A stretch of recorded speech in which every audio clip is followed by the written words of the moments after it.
the sacred sound of creation, a mantra from nothing into everything, and then from everything into space.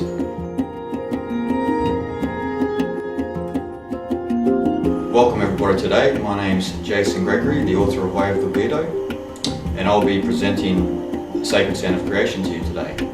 Now, this presentation, the sacred sound of creation, is not a journey to reach any particular destination, because the sacred sound of creation is to realize that the journey itself is the destination. Now, during this presentation, there will be a lot of reference points and contemplations from myself, which I will fly through, but it is good for you to pause at that particular moment to really truly try and intuitively feel what I'm saying at that time.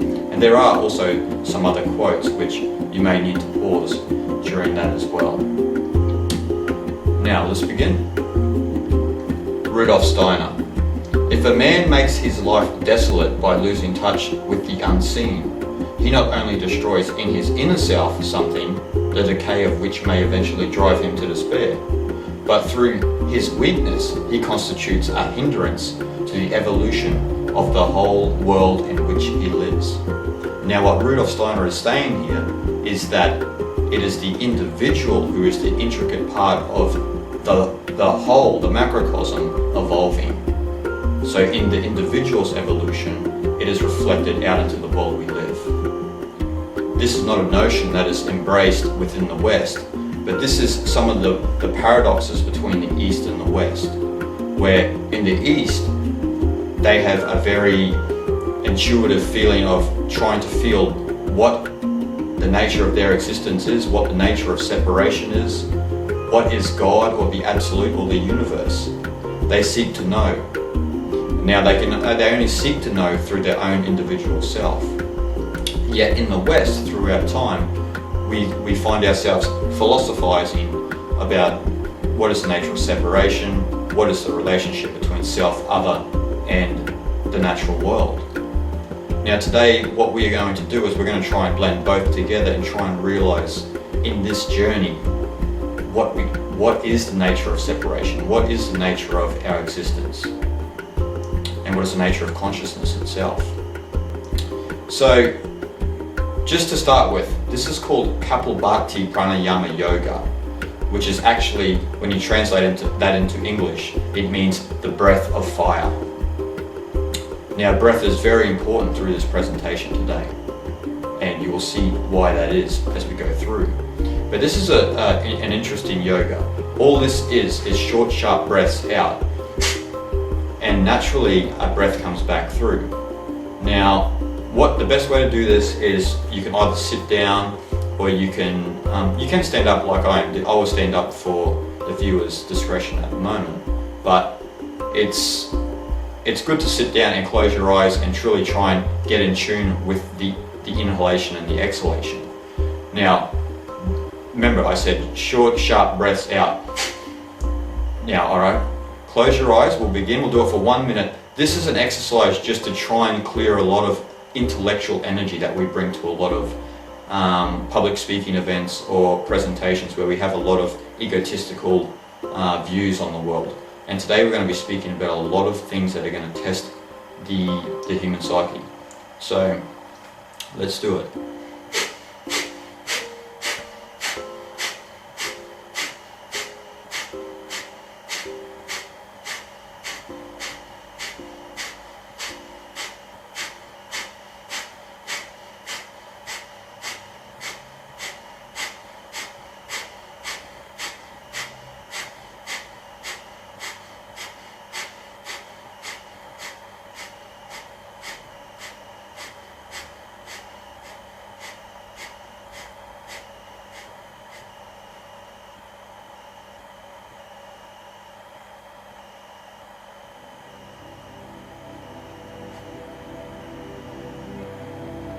Now what some of you may have felt then, like with myself just then, is when you continue that for a certain amount of time, a certain space you enter into where you just come back to your natural breath and your mind becomes much clearer. Now this is a good practice for every day. It's not for everyone, and for those who have a particular health conditions, it's probably not the best technique of yoga to use, but it is a great technique. Now today, like I said, we're going to be concentrating on the individual, the unseen, like what Rudolf Steiner talked about, and reality itself, the core building blocks of reality, the construct of reality itself. This is mantra, the universal sound, which was written by Gnostic master Samael Aun Weor. Any motion is coessential to sound. Wherever motion exists, sound too exists. The human ear is only capable of perceiving a limited number of sound vibrations. Nonetheless, above and below the sound vibrations that the human ear can perceive, there exists multiple sound waves that the human ear is not capable of perceiving. For example, the fish of the sea produce their own peculiar sounds. The ants communicate among themselves by means of sounds that are inaudible to our range of physical perception. Sounding waves acting upon water produce the motion of elevation and the pressure of the waters. Sounding waves acting upon the air produce concentric movements. The atoms spinning around their nuclear centers produce certain sounds that are imperceptible to humans. Fire, air, water, and earth have their own particular sounding notes. That's important to realize there.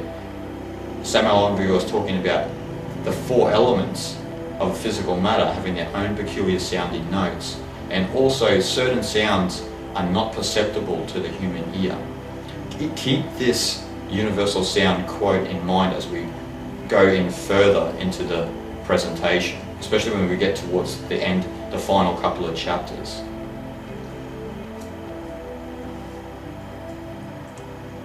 Chapter 1, Origins of Creation, the Sacred Sound. This is John 1:1 from the Christian Bible. In the beginning was the Word, and the Word was with God, and the Word was God. All things were made by Him, and without Him was not anything made that was made. And the Word was made flesh and dwelt among us. The importance in this quote here is Word and Him, not so much God, but why do we refer to the Word? Why in the beginning was there the Word? And why do we always, especially in a lot of scriptures, we refer to God or the Absolute or the universe as Him? Egyptian text. This is the book of knowing the evolutions of Ra and overthrowing Apep. I, Osiris, brought my own name into my mouth as a word of power, and I forthwith came into being. The Satapatha Brahmana from the Hindu scriptures. In a year he, Prajapati, desired to speak. With his mouth he created the gods. This is the Popol Vuh from the Mayan scriptures. This is the beginning of the ancient word, the potential and source for everything done. Now we come to verse 52 of the Tao Te Ching. 52, 5 plus 2, keep in mind 7 is an important number during today's presentation. In the beginning was the Tao. All things issue from it, all things return to it. To find the origin, trace back the manifestations. When you recognize the children and find the mother, you will be free of sorrow. If you close your mind in judgments and traffic with desires, your heart will be troubled. If you keep your mind from judging and aren't led by the senses, your heart will find peace. Seeing into darkness is clarity. Knowing how to yield is strength. Use your own light and return to the source of light. This is called practicing eternity. Now again, we see, similar to the Christian Bible, in the beginning was something. It is referred to as the Tao. And then trace back the manifestations to realize the children. And also use your own light to return to the source of light. Now we come to a symbol that is not well known around the world, its origins and what it refers to. This is the Om. This represents Om. And This is well known, especially in Hinduism and Buddhism, where you have a lot of mantras that begin with Om. Now, this is referring to the birth of creation. Now, it is referring to a space where a certain sound emanates out of. This is what this symbol represents. This is older than Hinduism. It's not really, it is associated with Hinduism and Buddhism, but it's much older. We're not going to get into who designed it, but we're going to get into what it means, what it symbolizes to all of us. And here we come to the way we say it in the West. We say A-U-M, Om, because it has all of those resonating notes. But you could say O-M to simplify, which most people do on the East. Now we come to a word Amen. The relationship between, what is the relationship between these two? Because we see Amen all through the Christian tradition and other traditions. We see Amen. But is there a relationship between these two? What is the connection? These things saith the Amen, the faithful and true witness, the beginning of the creation of God. Revelation 3:14. These things saith the Amen. It's the same. It's referring to Om. It's referring to that sacred space where all life emanated out of. So if we are to believe that we all emanated out of this certain unknowable space, then how does it operate? Now we come to what a lot of scientists and a lot of philosophers throughout time have had trouble dealing with, is what is first, sound or light? You see the study of sound and light throughout history.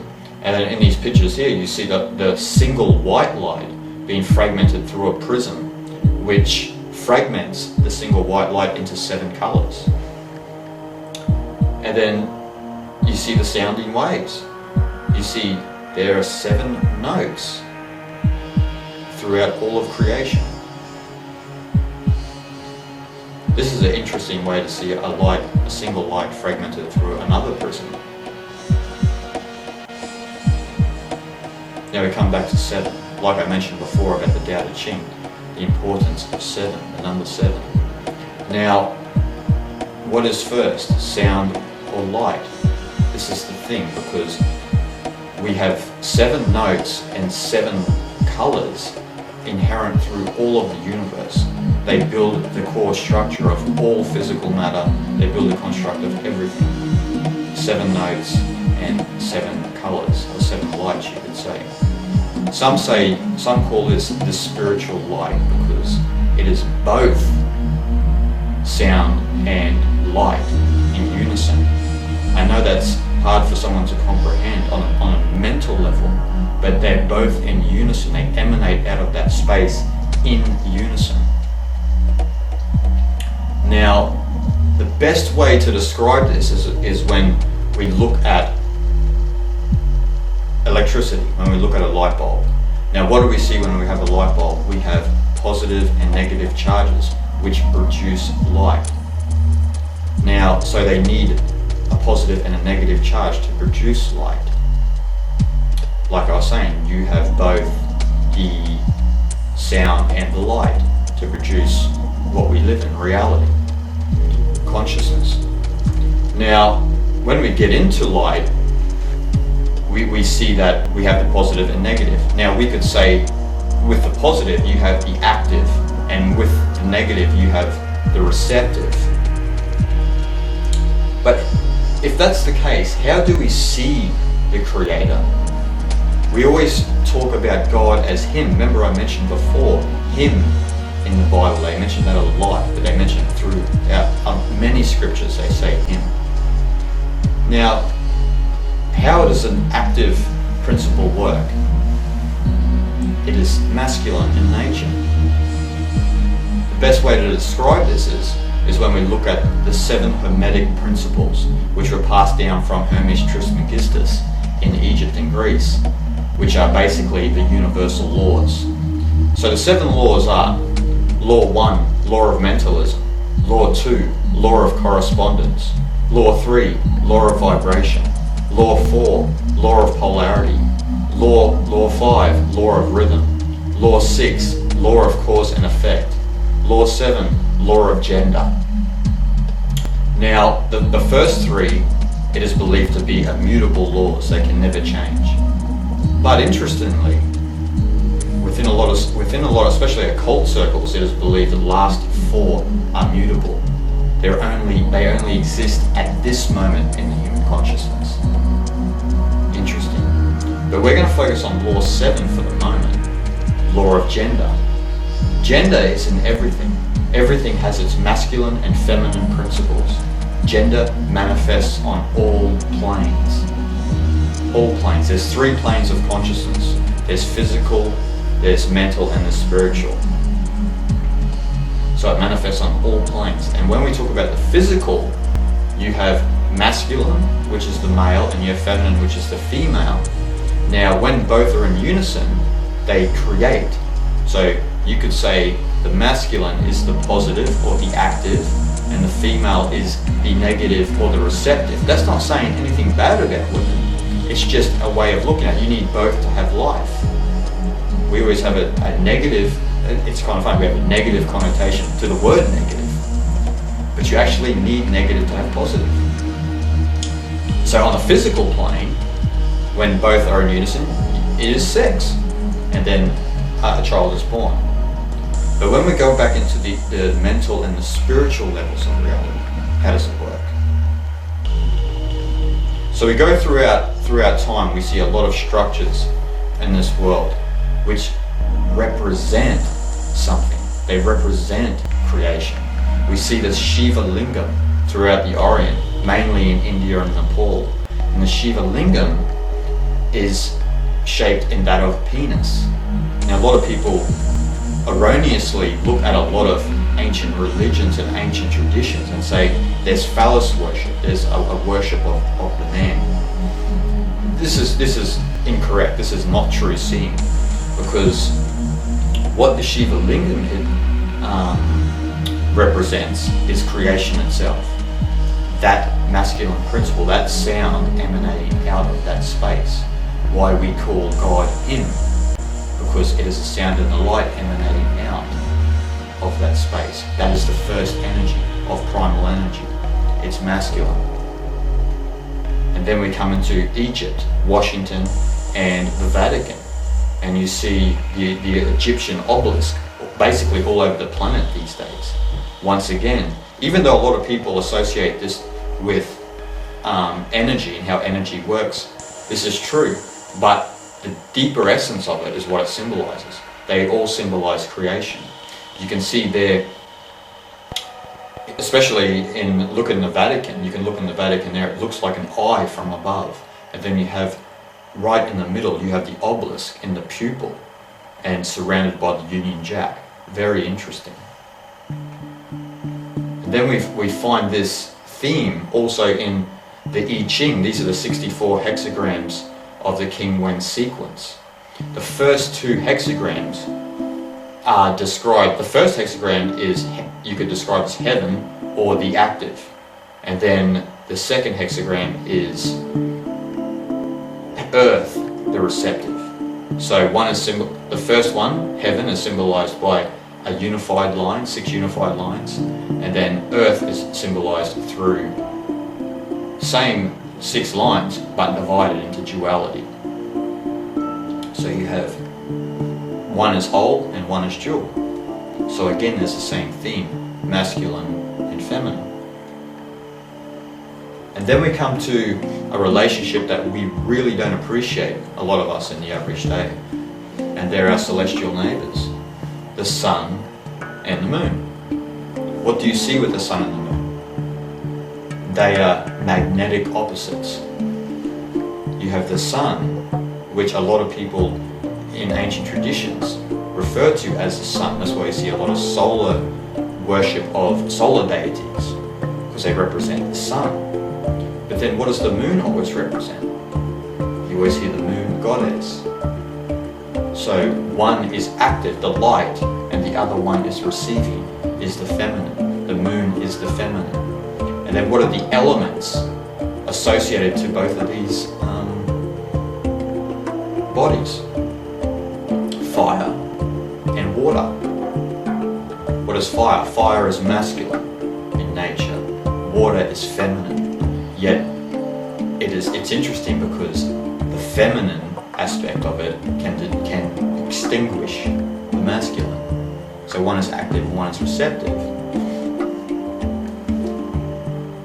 So how do we see the universe? We're talking about the reality we live in. How do we see the universe?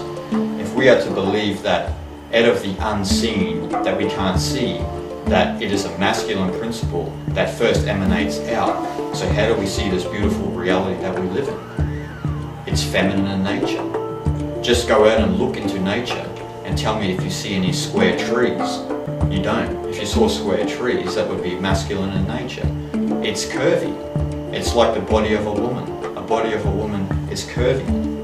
It's not straight and simple like a man's body.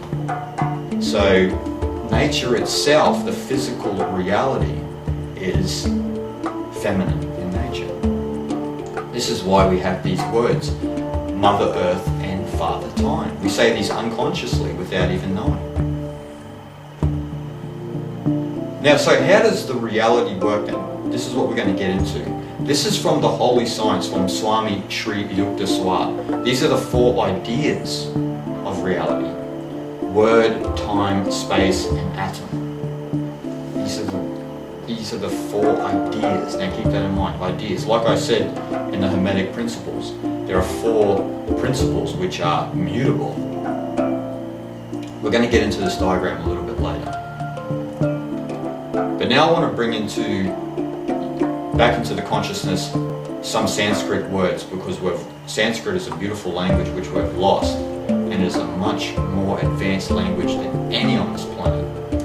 Now, these 4 ideas, they build the vibratory structure of creation, what holds the energy in place to have the reality we experience.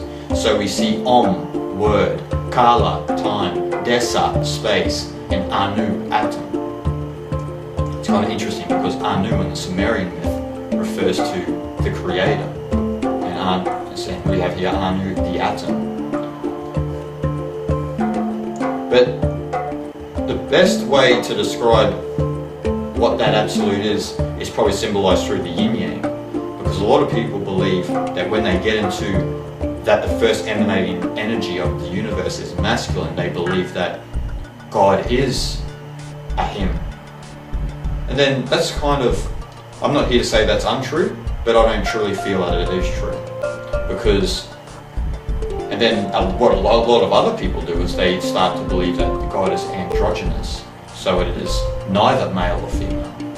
Now I'm here to say they're both, and it is best symbolized in the yin-yang, because you have the totality with both energies. And it's hard for the human mind to be able to comprehend what that absolute source is. We can never truly understand what that is, because we want an intellectual reason for why everything is. And I don't think we're ever going to get that answer. But the best way to describe what that is understanding the great principle. Now, how do you describe a principle? This is how a principle is described. Principle is that which creates, constitutes, governs, sustains, and contains all. That's the best explanation I can come up with for it. But if we if we do emanate out of that one space, how is the reality, and why is reality fragmented into these emanations of light and sound?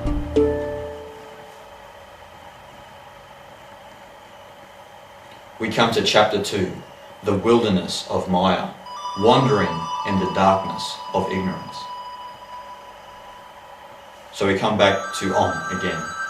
Now, if we all emanate from this one place, all of us, we still have that within us. We all emanate that consciousness that you have within your being now emanates out of this one place.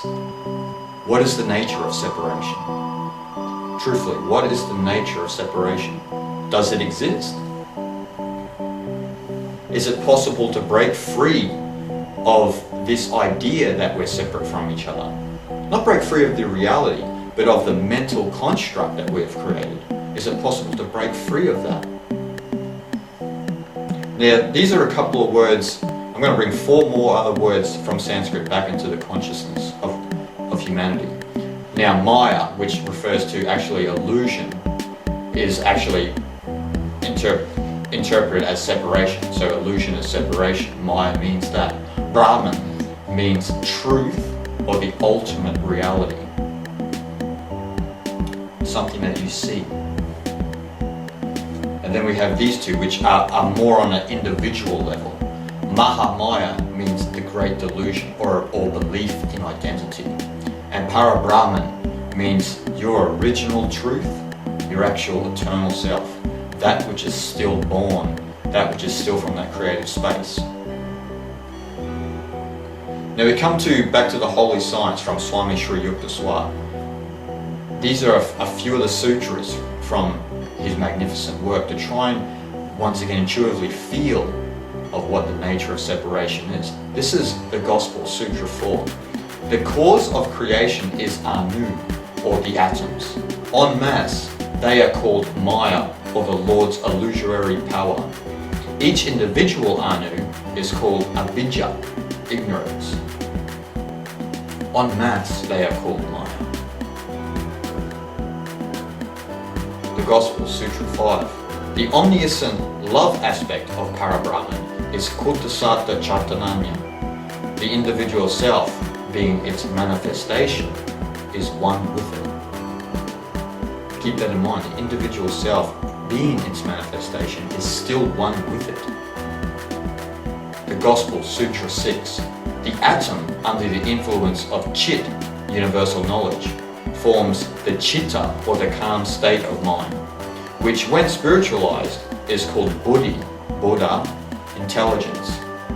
Its opposite is Manas, mind, in which lives the Jiva, the self with Ankara, ego, the idea of separate existence. Now we come back to the holy science diagram, written down from Swami Sri Yukteswar, which this science was actually passed down to him along the Ganges River in India, and it's been around for who knows how long. But what you see in this diagram here is that certain space, that Sat, and then you see Chit and Ananda at the top there.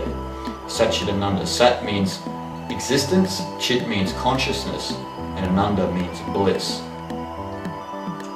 Now this doesn't mean that you just exist and you're conscious of it, and that's seeing. This is actually a deeper science than that. Once all three are in harmony, you will know really what the truth is. A lot of people in this world lived only with Sat Chit, and they have not much Ananda because they do live too much outside of themselves. And in this diagram here, you do see the Chitta, which is that calm state, and the ego, which is actually the repulsion into the physical reality. But the Chitta, in unison with the Buddhi, is the attraction back into Satchidananda. Now all of these other rays here, we're not going to get into all of these other emanations of energy, but just that's important, the Chitta and the ego, and the repulsion into the physical world, the belief, and the attraction back to that Satchidananda. Now we come to the 4 core pillars of separation: religion, nation, race, and sex. 4 is a key number. As we've already described, there's 4 ideas of creation. These are the 4 core pillars of separation. There are other 4 core pillars which we're not going to get into at the moment. But these are the 4 ideas within Maya that give us the belief, the internal belief, which keeps us fragmenting the reality from what it truly is. Because we have someone who believes in religion, someone who believes in a nation, and then ultimately someone believes who they are a part of a certain race or a certain sex. And then they build these prisons for themselves within that. Literally, it's all learned. And I think great sage Sri Ramana Maharishi once said it's all learned ignorance in the end. Because it's only learned. When you think about it, if you can peel those layers back, what remains? Are you your religion? Are you your nation? Are you your race? And are you your sex? Seriously? And I know a lot of people believe, okay, I'm not really my religion or nation, but I can still see that I'm a certain colour, and I can still see I'm a male or a female. Once again, these are still all false assumptions. You're still dividing yourself from what truly is. Jiddu Krishnamurti best said it. When you call yourself an Indian or a Muslim or a Christian or a European or anything else, you are being violent. Do you see why it is violent? Because you are separating yourself from the rest of mankind. When you separate yourself by belief, by nationality, by tradition, it breeds violence. So a man who is seeking to understand violence does not belong to any country, to any religion, to any political party or partial system. He is concerned with the total understanding of mankind. He doesn't belong to any of it to understand what freedom truly is. He or she, I should say. All of these four core pillars of separation just breed into us a belief in Mahamaya, the great delusion, the belief in our own identity, which keeps us separated from each other. Instead of letting go of all of those ridiculous concepts we have within our mind to meet each other on common ground, we keep them like an animal in nature, fighting each other. And all this does is breed more and more separation. We see here with the blatant conspiracies of the planet to keep a certain elitist doctrine going. Then you see the wars and the endless bloodshed because we believe we are part of a religion, a race, a nation, and a sex. It's only separation that breeds this. If you weren't separate, if you never had these modes of separation within your consciousness, would you go to war if you didn't believe you were American or English or Australian or Indian? Would you fight for your country if you knew it really wasn't your country? And then we come to the endless famine on this planet. These are some photos of the living conditions in Calcutta, my little buddy in the left corner from Sudan, and this lovely lady from Palestine. Just destroyed in this world. We carpet bomb children. We don't give children food. There's actually 34,000 people die a day from no food, from starvation. This doesn't have to happen. And these are some more of our friends in Yemen and Ethiopia and Chad. Not one morsel of food. But who cares? Because this is what is really important in the modern civilization. Deep fried Pepsi, chocolate covered bacon, the deep fried butter. Like, can anyone send me some of these through the internet or something like that? Because this is amazing. How do you deep fry liquid? And then you have the endless amounts of consumptions of alcohol, and then you have planking. Like, can anyone tell me what planking is? I don't know if this individual is getting lunch or having a drink. But this is what has happened to our society because we believe we are separate from all of our brothers and sisters on this planet. Instead of having not enough, we've got way too much. We've got excess in the West. Deep fried Pepsi, can we truly think about that? Chocolate covered bacon, seriously. But everything's okay. And I seriously mean that. Even the most frivolous nonsense, like deep fried Pepsi and planking, it's all supposed to be here at the moment because they're all key in our evolution. We're understanding more about ourselves. Even the famine, even the bloodshed, it's all supposed to be here because we're reaching a different phase of humanity. The goal, Sutra 5 and 6. Troubles are born from avidya, ignorance.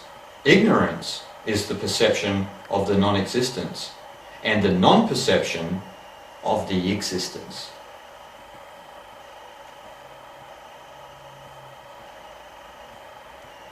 We come to chapter 3, transformation of prana, the disharmonic symphony of Maya.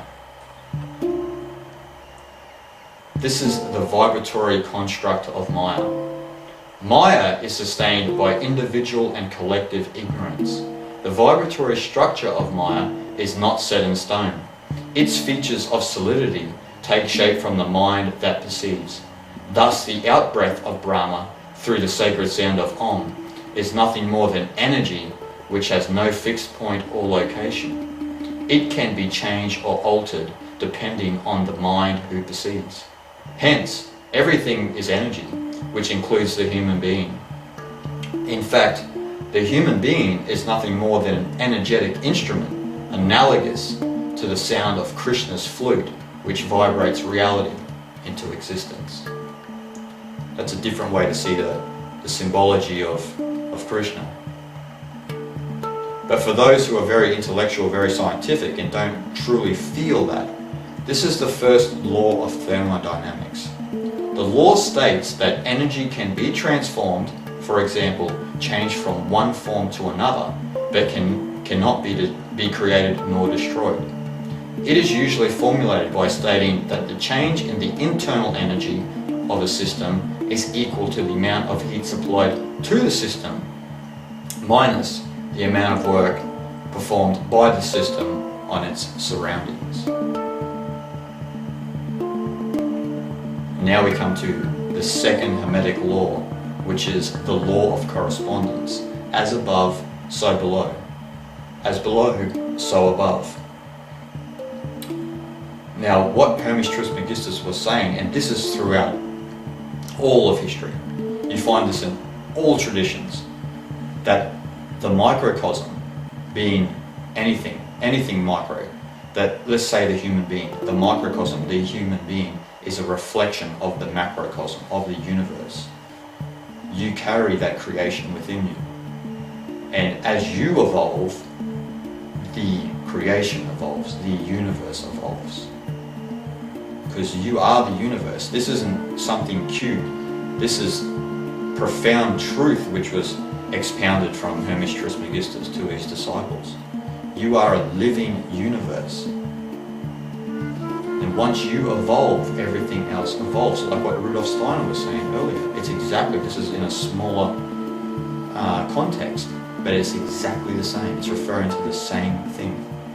Now, what science needs to understand is that this is something that is experiential, what we're talking about here. It's not something that you can calculate in the physical world with maths, with figures. This can't be done. This is something that is eternal.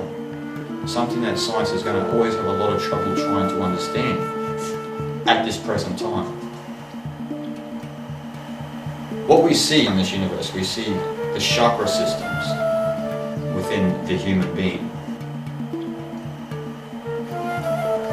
Now, remember what we said about the birth of creation. We see the 7 notes and the 7 colors of creation. What do we see within the human instrument? We see the 7 chakras, the 7 energy centers. That energy, that primal energy raises up into the crown chakra. It's within all reality. This energetic system is within all of reality. This is a more intricate look at the chakra system, from the root chakra all the way to the crown. Now, when this energy begins to pass through your system, like I said, it's something science cannot understand. Science has tried to study chi energy, and it cannot calculate chi energy, because chi energy is from somewhere else. It is that primal energy. So it's experiential. That's what we're talking about today. It's experiential, this evolution within the individual. The Srimad Bhagavatam says it a lot better. You are always expanding your internal potency, and therefore no one can understand you. Learned scientists and learned scholars can examine the atomic constitution of the material world, or even the planets, but still they are unable to calculate your energy and potency, although you are present before them. Once again, it's your experience. How can anyone tell you what you are experiencing? this is a little exercise. This is called the movement of prana or chi. Prana being the movement of primal energy in Indian philosophy, and chi being that same primal energy in Chinese philosophy. Now, what I want you guys to do now is to either sit down, put your feet on the ground. It's good to have no shoes on. Some people say it's better to be grounded to the earth, but you can do this really anywhere.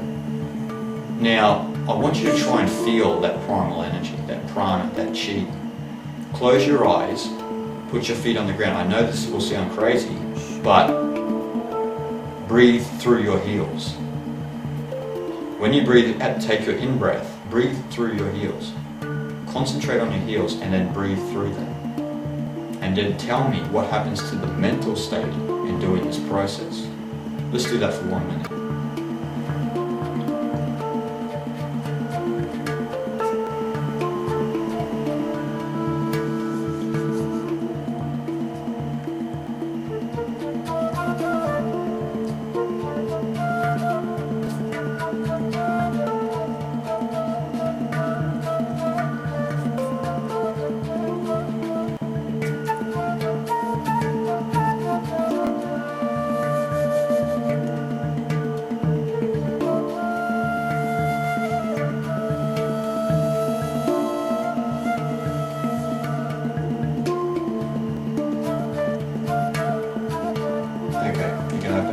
Now. But for those who felt it, what happened? An instant silencing of the mind because of the primal energy coming through the energetic chakras, bringing that energy through your system. Now the problem in this world is, at the moment, our prana and our chi are being deliberately cut off, being deliberately tampered with. Now we come to the three main transformations of energy, or the three main transformations of prana and chi. You have air, the visual and what we hear, and what we take in through our mouth, food or beverage. These are the three main transformations of energy within the human instrument. So how do we see our air at the moment? Our air is being deliberately cut off. Our prana is being cut off from above.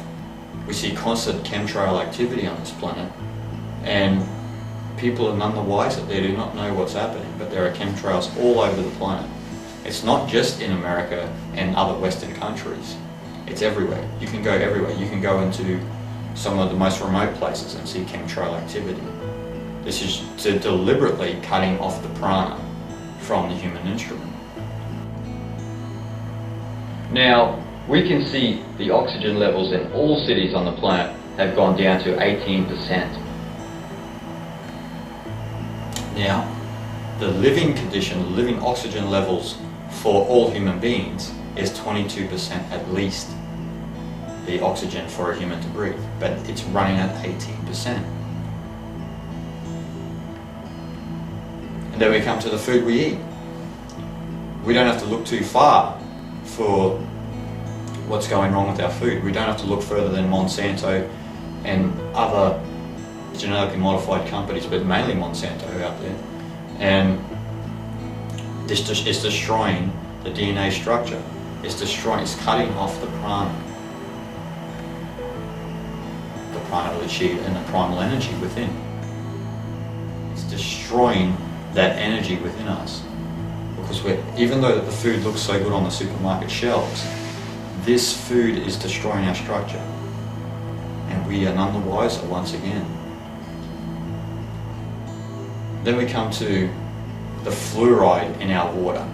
Now imagine ladies, if you were to bring one of these guys home. Mum, my boyfriend's home, can you believe this? I'd have a look at it. You know, this is what's happening. Fluoride, for example, most people will know this, but fluoride isn't rat poison.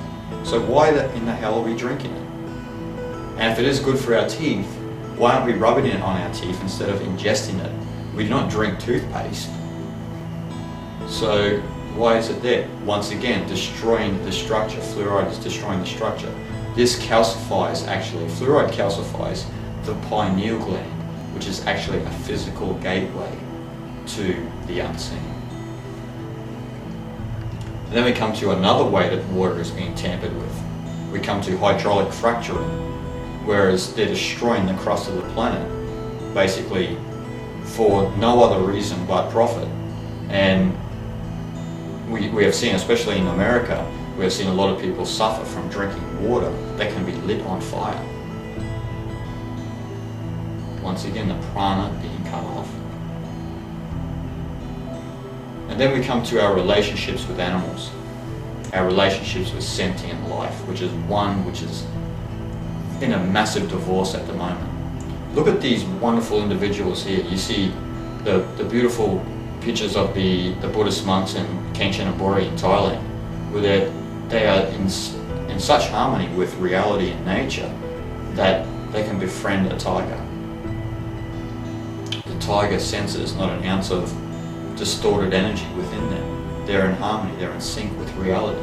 And then you have this wonderful individual at the bottom, Kevin Richardson from South Africa, who has developed a relationship with lions, tigers, hyenas, many others. He has befriended them, not out of fear, but out of love.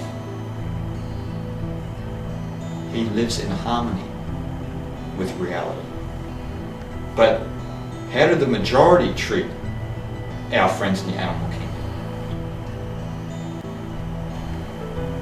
This is our relationship with animals as we speak, our sentient brothers and sisters.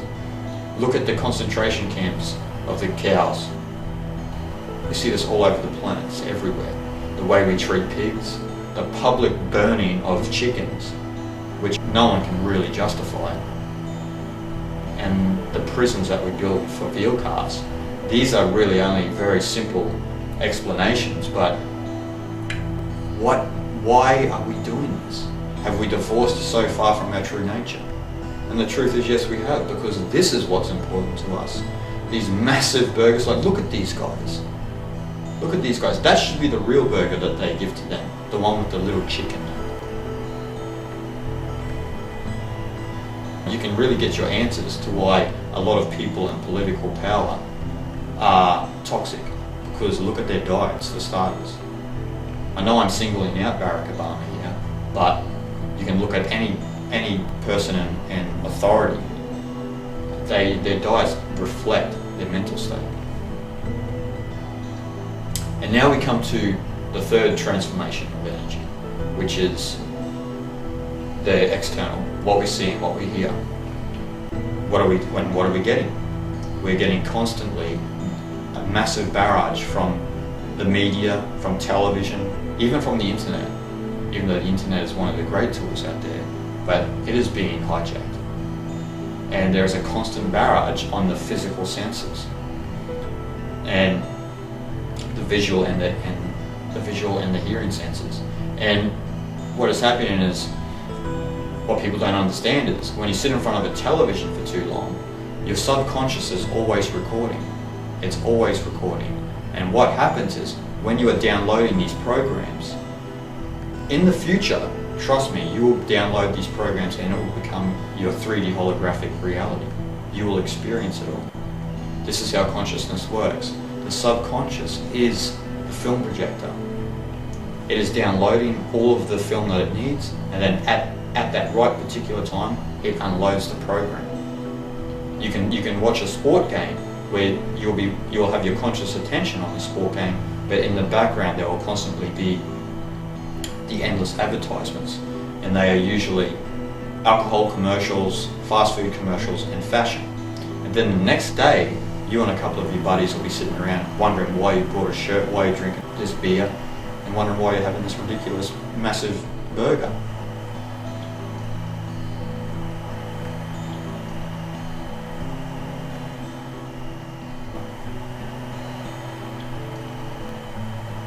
This is verse 39 of the Tao Te Ching, which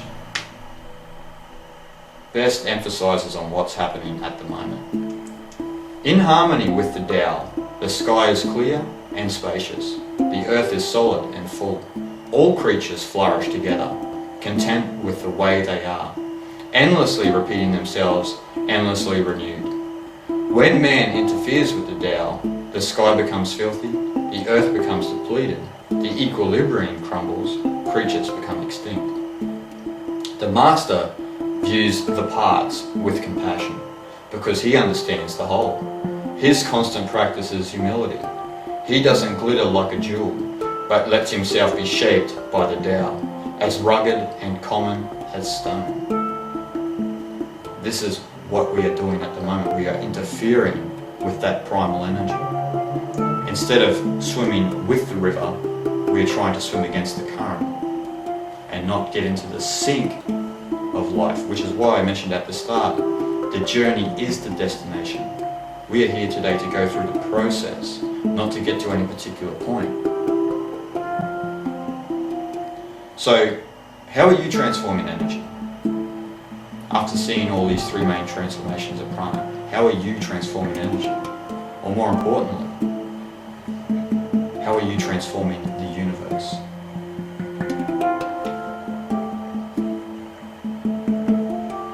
So we come to chapter 4, War of the Initiates.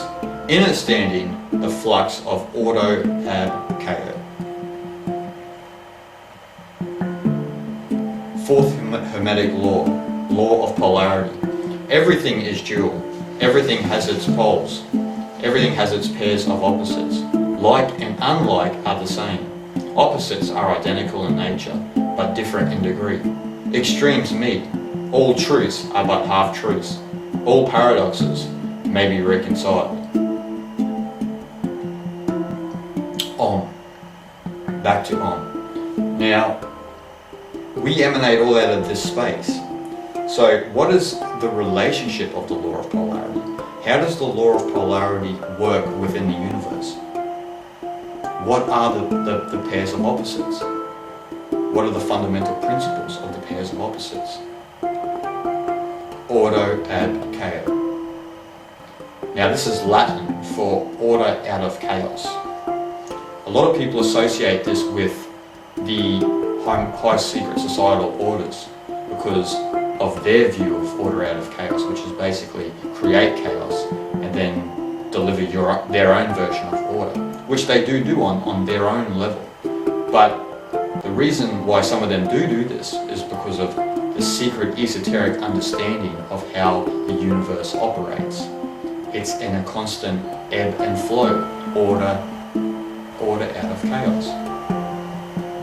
You always have chaos and then you always have distinct patterns emerging. This happens even within your brain states. The nature of vibration. Order out of chaos is the natural flow of vibration from silence to noise. It is a constant. We cannot have reality without either form. Energy then is a continual dance between silence and noise until it has been neutralized. Once vibration becomes balanced, energy can be transformed from nothing into everything in an instant from the neutral mind that perceives. The sacred sound of Om is the dance of order out of chaos, order ab ko, inherent on all planes of existence, physical, mental, and spiritual. So we come to the initiates into the mysteries, the ones who understand the order and the chaos. Like I said, the secret societal orders before, the ones who understand this. First I want to clarify a word that's misunderstood within this world, and that's the occult. A lot of people, especially a lot of people who are Christian fundamentalists, will believe that the occult has a relationship to the Illuminati or the Freemasonic orders. And the truth is they understand some of what the occult is, but the actual word occult refers to something which is hidden, but that's not really true. Occult refers to something that is a mystery, a subconscious mystery, an unconscious mystery that is hidden, and a delving into that. So we come to the occult war of polarity of the initiates. The manifestation of noise. Those who continue to perpetuate the illusion of Maya through the four core pillars of separation, are they themselves only the physical signature of chaos in the dance of vibration? Under the spell of Mahamaya, they have misinterpreted the mysteries that have been divulged to them throughout time. In all sacred knowledge, it is said that when one is not ready for wisdom, they will seek to benefit the ego instead of the all. In this state, it is fear that guides the signature of chaos into reality. The energy of chaos has gone from gross matter to a complex system of ideas, which are embedded into the one who perceives. This chaos, which dwells within the mind, continues to build and support those who have a belief in what is not reality. Now, really taking what I'm saying here, because I'm talking about the physical signature of chaos within the reality we see. So who are the ones that have a belief in what is not reality? And then we come to the secret orders of the planet. You have in the far left top corner there, you have the Vatican flag where you see the temple keys, and you see, ironically, the three crowns which represent economical power, which is in the crown of the City of London, political and military power, which is in the Columbia District in Washington, and then you have spiritual power, which is controlled in the Vatican. That's really what the crown is. That's what the Queen is the crown of. Not just her herself either. But that's one of the manifestations of noise. And then you can see in the top right corner, you see the Scottish Rite of Freemasonry, the seal, the 33rd degree of Scottish Rite Freemasonry. And you even see Order Ad Chaos there in that picture. And then below that, the seal of the Illuminati. And then to its left, the satanic cults of the planet, which the inverted star is a very significant symbol when you understand that that represents a human upside down, lost. Now these are the manifestations of chaos that embed their own version of reality into the masses. And now we come to the other pole of reality, the manifestation of silence. Remember what we said, in this dance that we live in, there's noise and silence. You can see that within your mind. Your brain states go from silence to noise. Manifestation of silence. Throughout the ages, the physical manifestations of noise have come and go, as they are finite. But the physical signature of silence has and always will be there waiting for the one who is ready to evolve. The mystic sits in the shadows of Maya, but lives within the ultimate reality of space. Absorbed in Parabrahman, the mystic knows what truth is and does all work from that place. Having escaped the clutches of Mahamaya, the mystic understands the process of energy and thus neutralizes the balance of vibration to bring about the pole of order.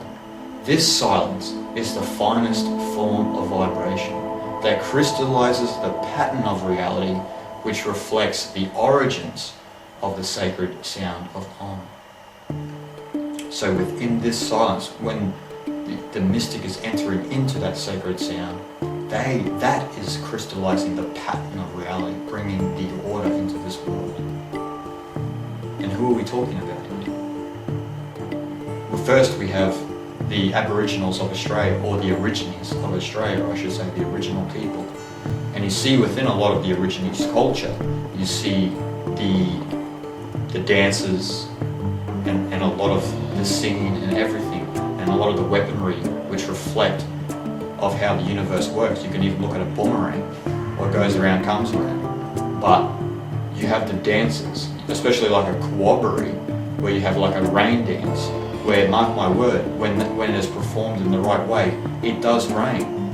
Working once again on a different level of reality, an occult level. They're not out there in the streets fighting the Illuminati or the Freemasons or the bankers or the corporations. They're working on a different level. And then we come to the Maori of New Zealand, or Aotearoa, and then also the Pacific Islands. All the Maori people, they've always worked on a different level of reality. And that's why one of the reasons, especially in Australia and New Zealand, the British Crusade was essential, because they had to destroy that last remnants of shamanic cultures on this planet. Then we come to the North American Indians. You have on the far left there the Cherokee. In the top right corner you have the Lakota, and the bottom right the Hopi. Once again, working on a different level, these people. And then you have the shamans of Central and South America. You have the Amazonian shaman in the top left corner. You have the Mayan shaman in the bottom left corner. And the Peruvian elder from the Andes. Very influential culture, especially at this time, through their psychedelics and through the conscious journeys through ayahuasca and other mystical plants. But once again, there is a destruction of these cultures because there is a law of polarity happening at the moment. No one's seen it because they are working on a different level. And then you have the shamans of Africa. You have the Zulu tribe in the far left, and in the top right corner you have the Dogon tribe. And the dances that they resonate with the vibration of the planet, these African cultures. They sing to what is not seen. That other level that we can't grasp because we're so intellectual, so scientific. And then you have the high initiates of the Eastern traditions, of Buddhism, of Taoism, etc. The high initiates. We're not just talking about the Dalai Lama. There are actually higher initiates in Buddhism than the Dalai Lama. But you have to go to certain remote places to find. And then you come to the sadhus and the yogis throughout the Orient, mainly throughout India and Nepal. But it is amazing when you see all of these cultures, all of these shamans of the planet. They're all shamans, and that's the correct way. We should say shaman, I suppose, because shaman came from Russia, which was an ancient tribe back in the day, which, medicine men, but men with knowledge. And that's basically all of the shamans on the planet are all the same. The yogis, the sadhus, and the shamans in Central South America, they all are harboring that same knowledge.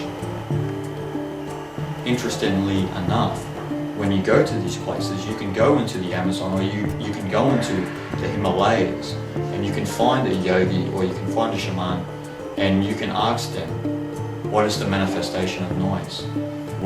Who is the one creating chaos? Who is the one embedding into the mind to continue this chaos on the planet? And they will openly tell you, the Illuminati, the Freemasons, the Vatican, etc. These are the rules of engagement within this war. In the war of the initiates, both manifestations of polarity are conscious of the universal laws of reality and the part they play in creation. When we break down the reality, the physical world, it is chaos, and the sacred sound of Om is order. The initiate knows that they are the microcosm of the universe. Those who identify with noise have a belief in the world of separation, and thus perpetuate hatred and fear towards others. Those who identify with silence know the ultimate reality, and thus see that in truth there is only love for all life in a unified field of existence. The initiates of noise and the reality are there to convince others that they are Maya and not the ultimate reality of Brahman, while the initiates of silence are the finest form of vibration, which reverberates through all existence as it is eternal. This is what the manifestation of noise is there to do. That chaos is to continue to pull you outside of your being, never going back within your home. That's what it is. There's a constant battle between the ego and the self. Those who act out of ego seek to continue that. So what is the battleground of this war? And it's obvious. It's Earth. We see the evidence of this war everywhere. We see since the 1600s an all-out annihilation against all shamanic cultures of the planet. An all-out annihilation. And it's amazing that there's still remnants of it alive today, but it is resurfacing. But you can see this, especially in the way that the Earth is treated. We can see the manifestation of chaos just becoming a cancer to the planet. Endless destruction of the Amazon, endless destruction of all of those beautiful forests in West New Guinea there. Constant destruction. That's just two places, but that's where a lot of the forests are being culled. Our prana, once again, our air being destroyed because the manifestation of noise, of chaos, not being conscious of their own self, only seek to benefit the ego. So order ab chaos is the natural flow of consciousness. And it expands and contracts.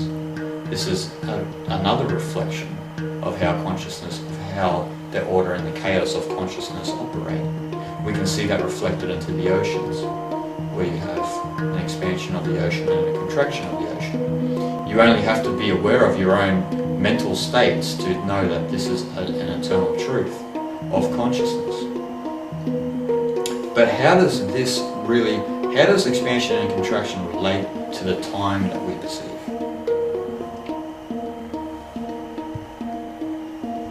We come to chapter 5, Yuga's paradox, the ages of consciousness and the illusion of time. Hermetic law 5, law of rhythm. Everything flows out and in. Everything has its tides. All things rise and fall. The pendulum swing manifests in everything. The measure of the swing to the right is the measure of the swing to the left. Rhythm compensates. Rhythm compensates. So is time linear? Let's dispel a few illusions here today. Is time truly linear? I know a lot of us believe it's linear, but if it was linear, would not the orbits of the planets be going straight through space? How do our planets rotate around the sun? Is it not cyclical? And the truth is yes. We have cycles. We cycle around the sun.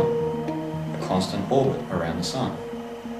So how come we perceive time as linear?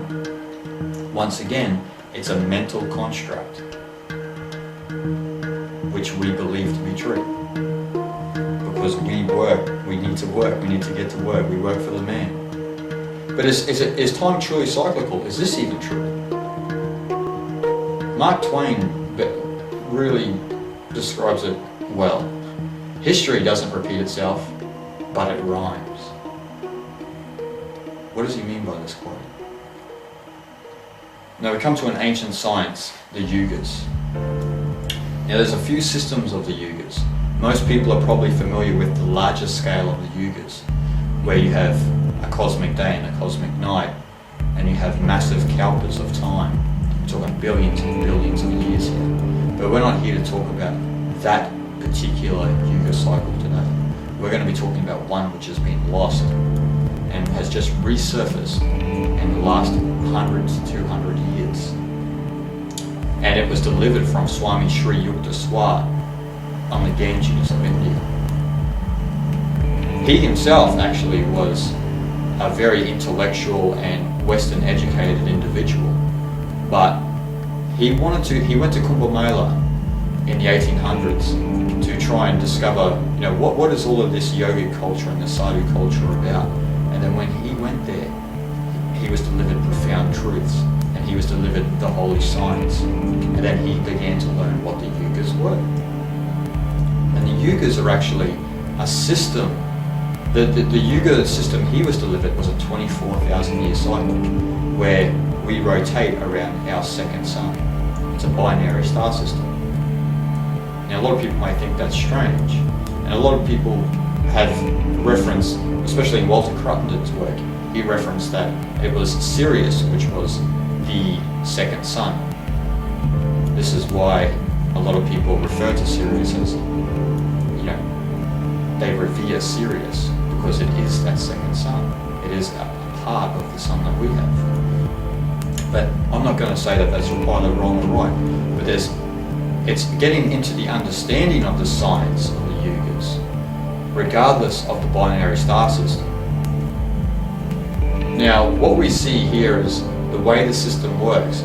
It is exactly the same as the Greek ideology of time, and also it translates to the zodiac as well, where you see you have a descending cycle and an ascending cycle. So you go from Satya Yuga, which is the golden age, and then you have Treta, which is silver, Dwapara, bronze, Kali, iron. So it descends quick and it ascends, and then it begins to slow up and constantly goes like that. It's in a rhythm. This is a more intricate definition of the yugas. You have the Satya Yuga, which is the spiritual age, the Treta, which is the mental, and Dwapara, which is energy age. Then you have Kali, which is the material ages. Now, a lot of people probably still believe that we are in Kali Yuga. A lot of people believe we're in Kali Yuga. And I'm not here to say that you're either wrong or right, but when we take on board the science of the yugas, we can see that in this science we have already left Kali Yuga and we're into Dwapara Yuga, the age of energy.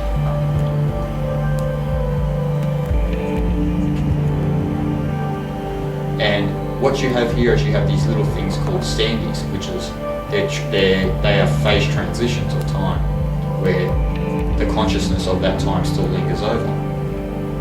So we entered Dwapara Yuga proper in 1900. Now this time scale is very similar to Terence McKenna's Time Wave Zero, which was delivered to him through his journeys through ayahuasca and psilocybin, etc. Now I love this picture of Terence because he's got the I Ching in his hands and he's got the psilocybin and the ayahuasca in the background. Beautiful. But funny thing about what Terence was delivered through, that his experiences, was the time scale he was delivered was, it was almost, time is fractal in nature. Now this kind of flies in the face of a cyclical world, but when you understand the cycles of the yugas, you sort of understand that what the science of the yugas is it's fractal in nature. It's a combination of being fractal and cyclical, which is very hard to comprehend. And this is why when Terence was in those altered states, he could comprehend it really well, but once he entered back into the human form, the comprehension wasn't so clear. So what the yugas are referring to is that time is fractal, a constant rhythm of out and in, out and in, out and in. A lot of people refer to this as the torus.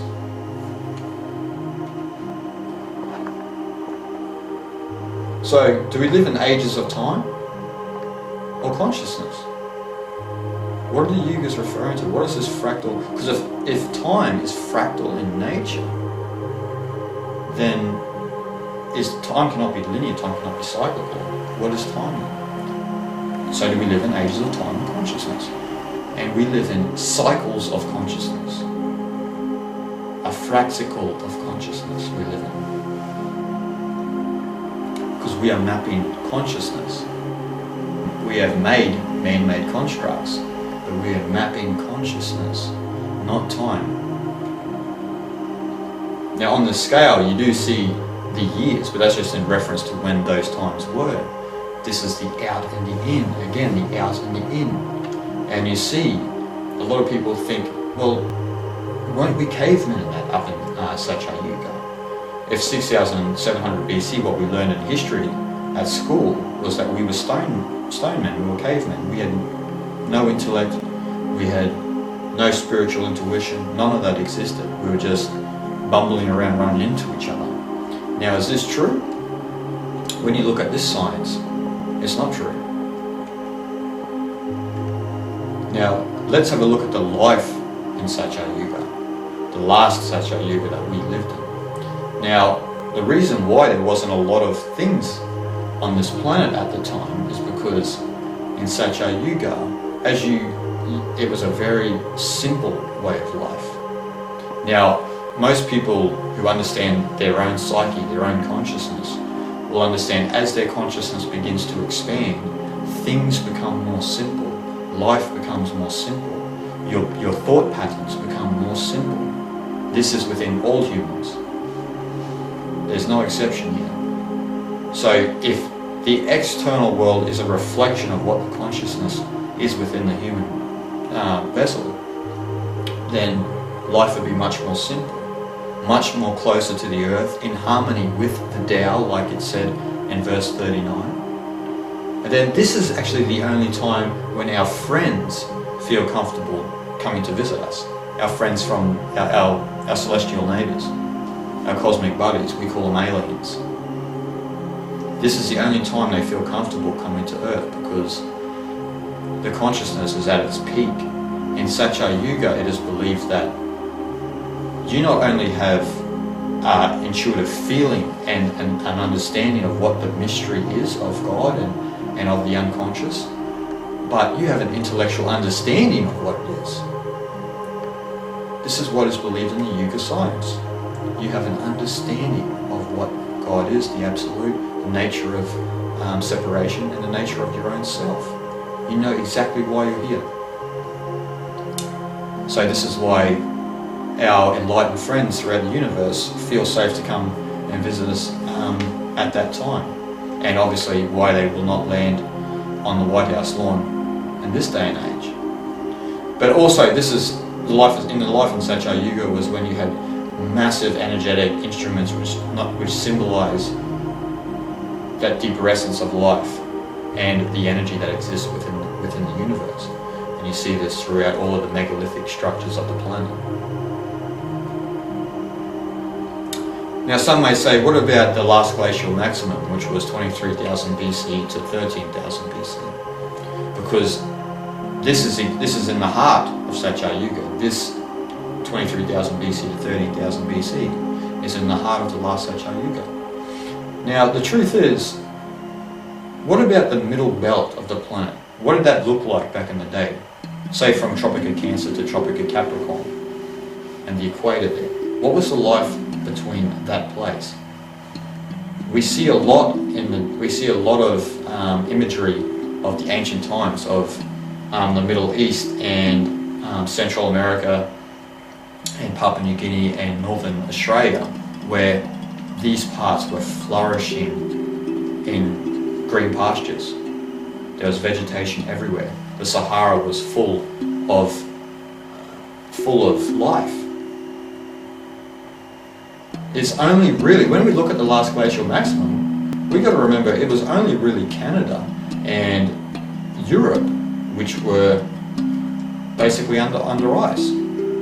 We always have this massive global idea that the whole planet was under ice. This isn't totally true. This is a map from back in those times where you do see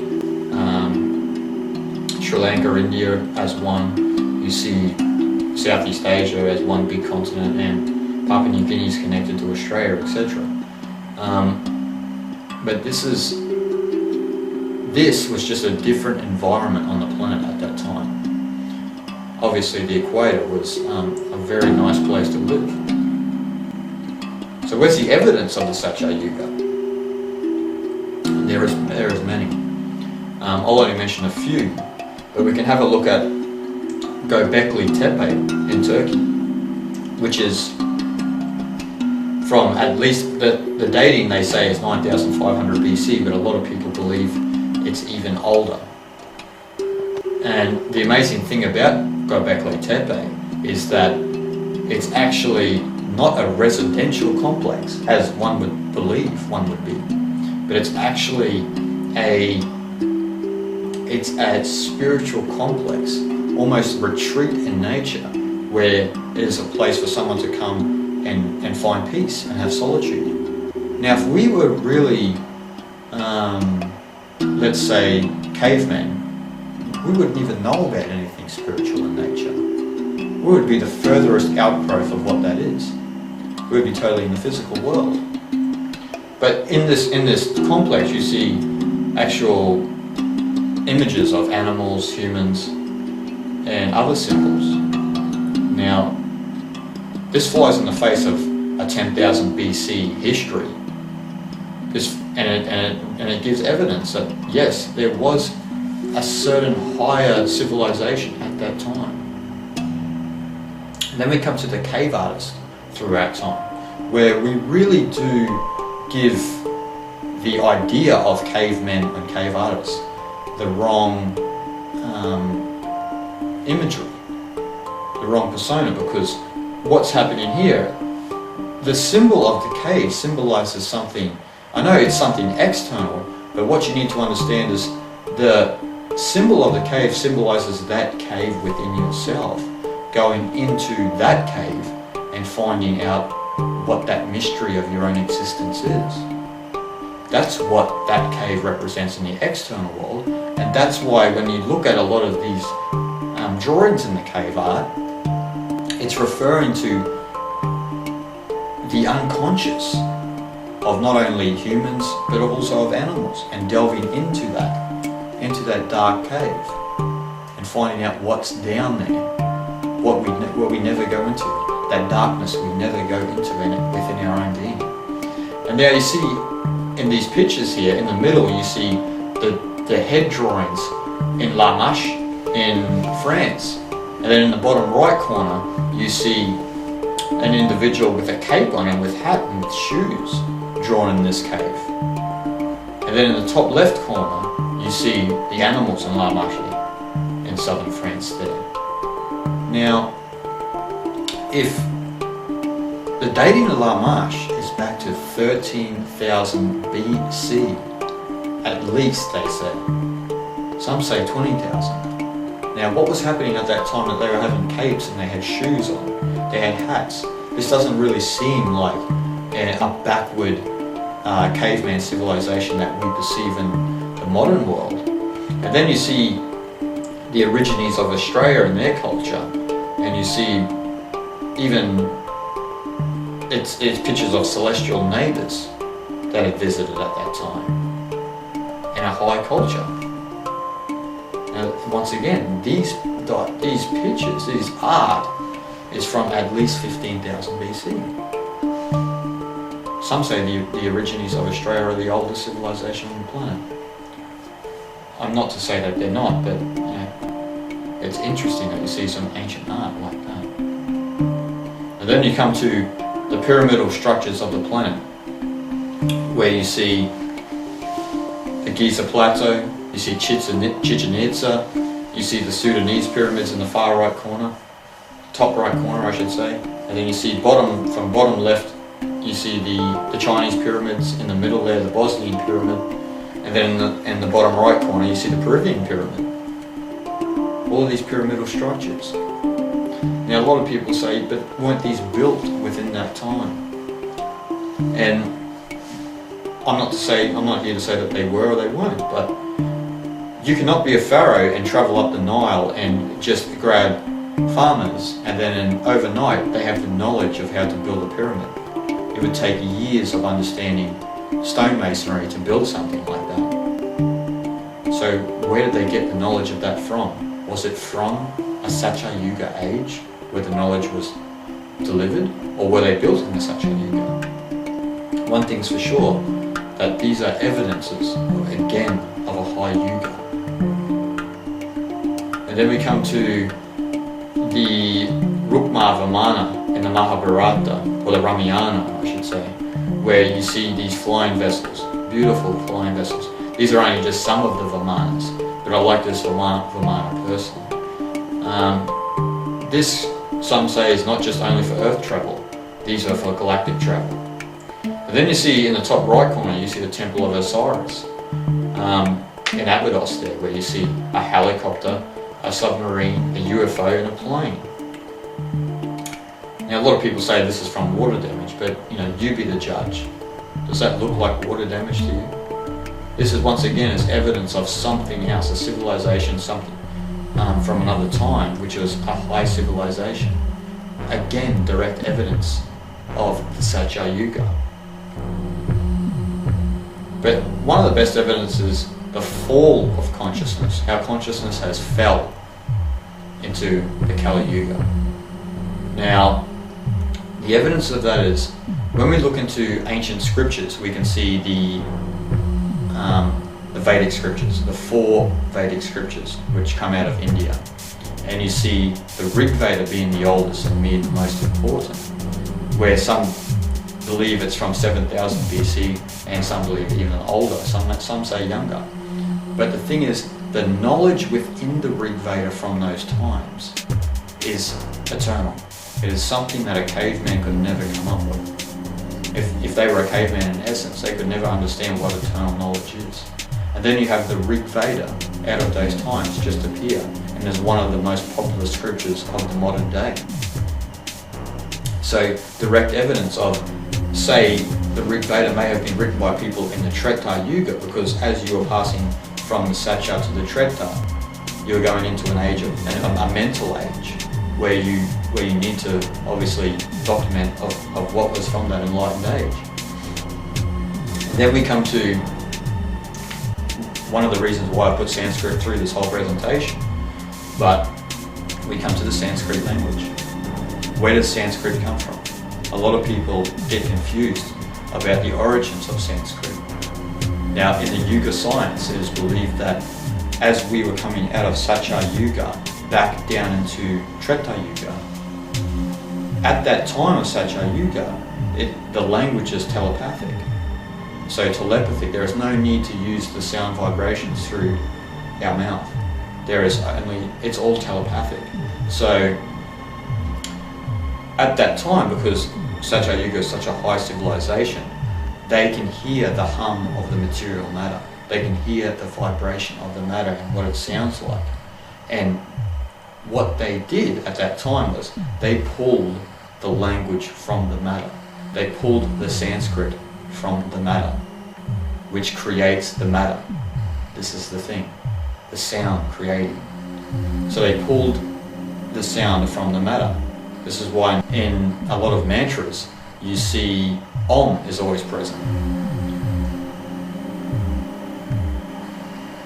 Because in a lot of the matter there was always that eternal hum in the background. But then you have Om Namah Shivaya, Om Namah Bhagavate Vasudevaya, all of these ancient mantras from those times, pulled from the physical matter. This is how Sanskrit derived. So where are we now? Right now, where we stand, where are we now?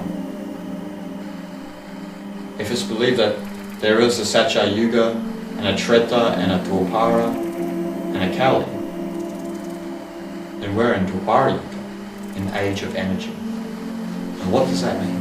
What does that mean? A lot of people believe that we're still in the Kali, like I said, because it seems that there's a very materialistic consciousness on the planet, and it's true. But as you pass over from each yuga, the consciousness of that age still flows over. It takes a while to leave that. You've got to remember, the universe has a lot of time on its hands, or what we perceive as time.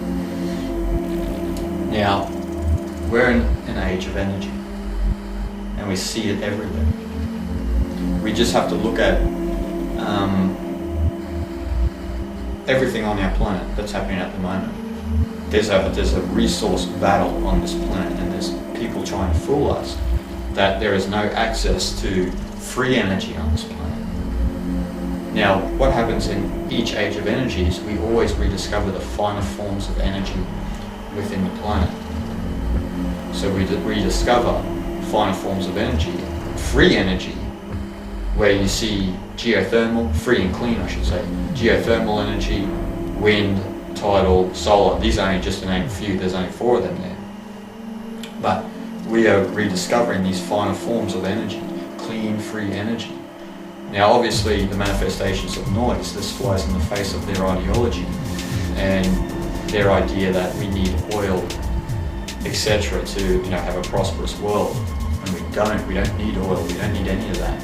Or we don't need hydraulic fracturing. We have clean energy and we have it now.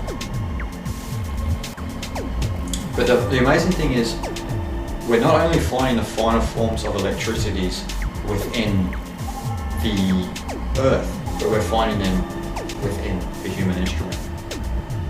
Now, even though this has been around for ages, but for a long time, where was meditation? Where was yoga? Where was the practices of Qigong, Tai Chi, all these energy practices? They were kept into little sects. But now, what has happened? There's been a boom in all of this because the human consciousness is beginning to evolve into Dwapara Yuga. So it's realizing that they're more than just physical beings, that there's energy, and it's to embrace the energy first, which nourishes the physical existence. That's the revelation.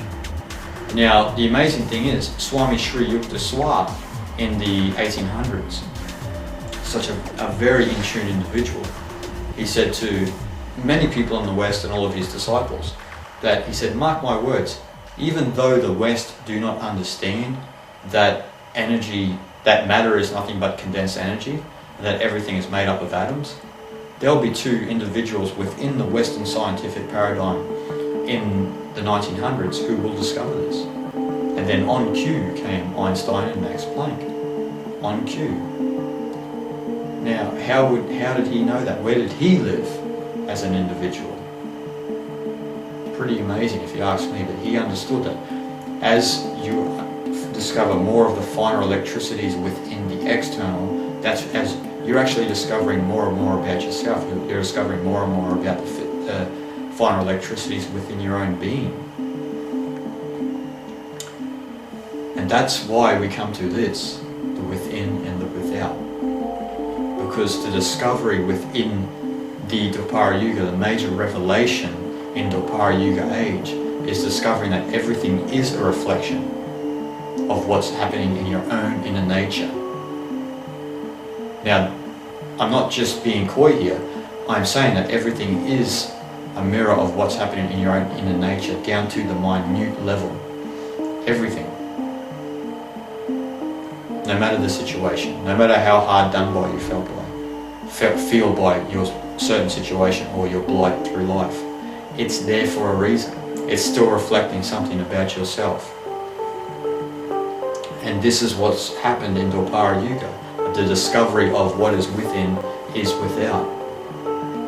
This is the major revelation. Nisargadatta Maharaj once said, first realize that your world is only a reflection of yourself, and then stop finding fault with it. A very in-tune individual, and very wise words. A lot of people don't truly feel that. But this is where we're going now, because as we are stepping into Dwapara Yuga, we need to understand that it is a reflection. This is what Nisargadatta Maharaj called a screen of consciousness. And this is what, in a lot of the ancient scriptures, especially in the Vedic scriptures, it means about going into that cosmic breath of Brahma or Brahman. That cosmic breath, understanding the ebb and the flow of existence, the within and the without, being drawn without, being drawn back within. And as you go back more and more and more within, more profound insights come. The spiritual light begins to enter your existence, that primal energy. Direct understanding of reality, self, and the other.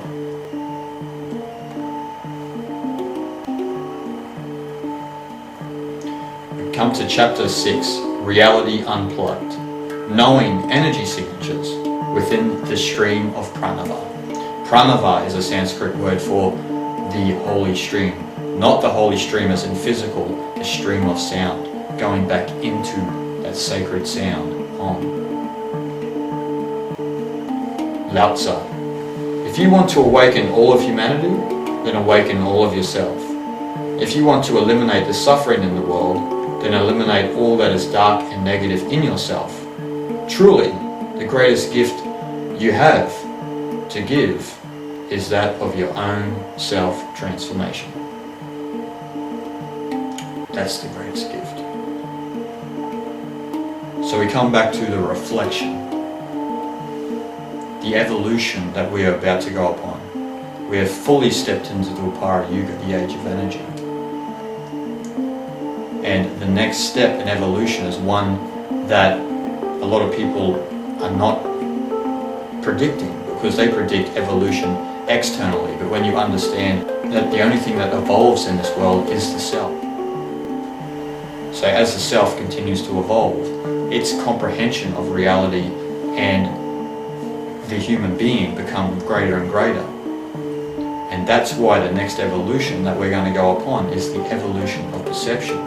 Understanding that the world without is actually within us. Within us.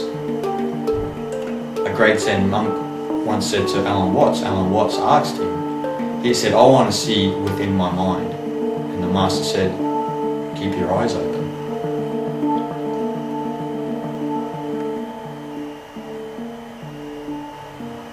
Contemplate on that. Keep your eyes open. You are traveling not this way, you are traveling within. This is the evolution of perception. Universal expansion.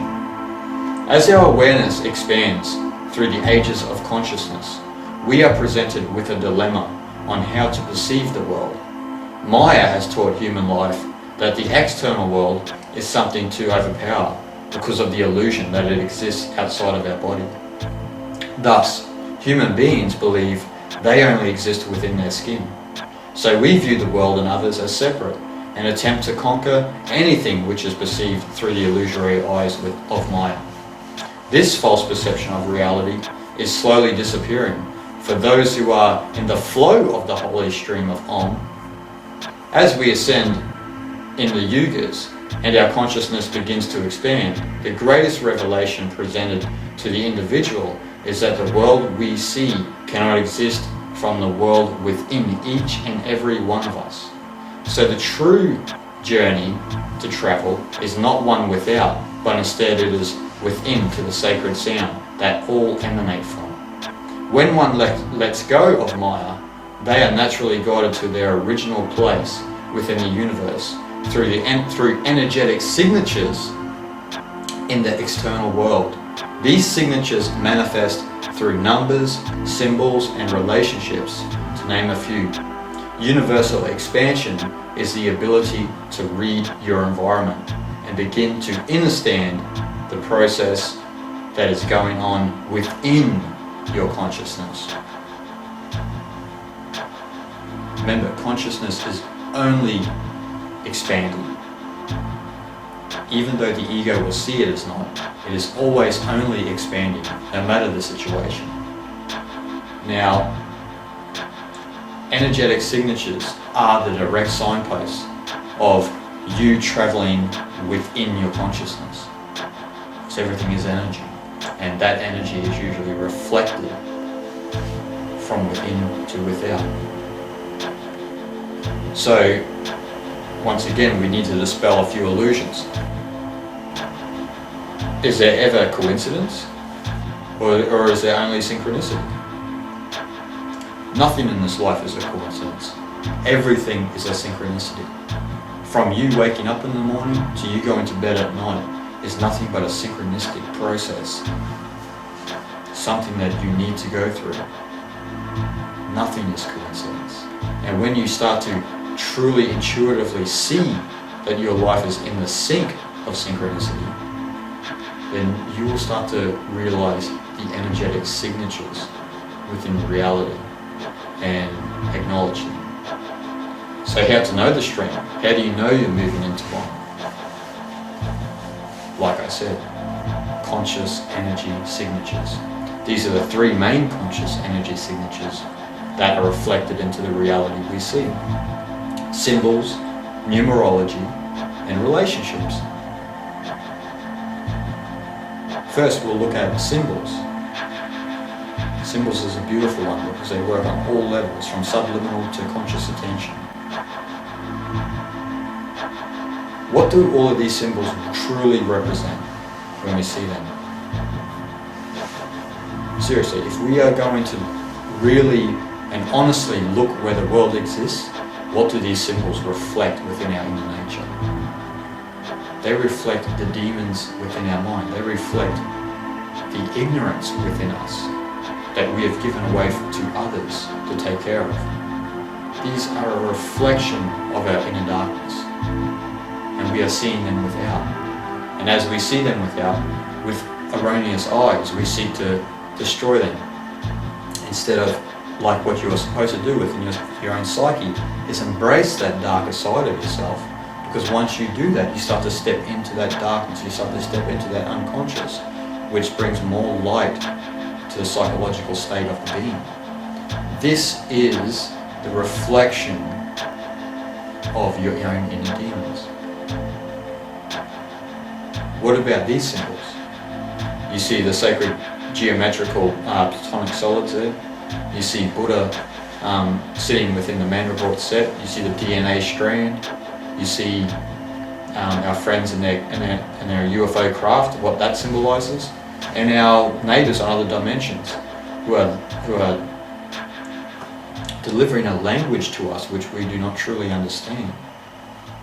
It is sacred geometry, and we do not truly understand it, but we are learning in the process. But what all of these symbolizes, all of these symbols, there is many more, but what these ones symbolize is an expansion of consciousness. Consciousness expanding. Because as consciousness expands, the physical reality around, of course, is going to change. Because you've allowed it to change. You've allowed it to come into your psychology. You've allowed it to come into your consciousness. And then we come to the finer forms of symbols. These are the symbols. Once you begin to see these a lot more and more, you are stepping closer and closer into that stream of prana.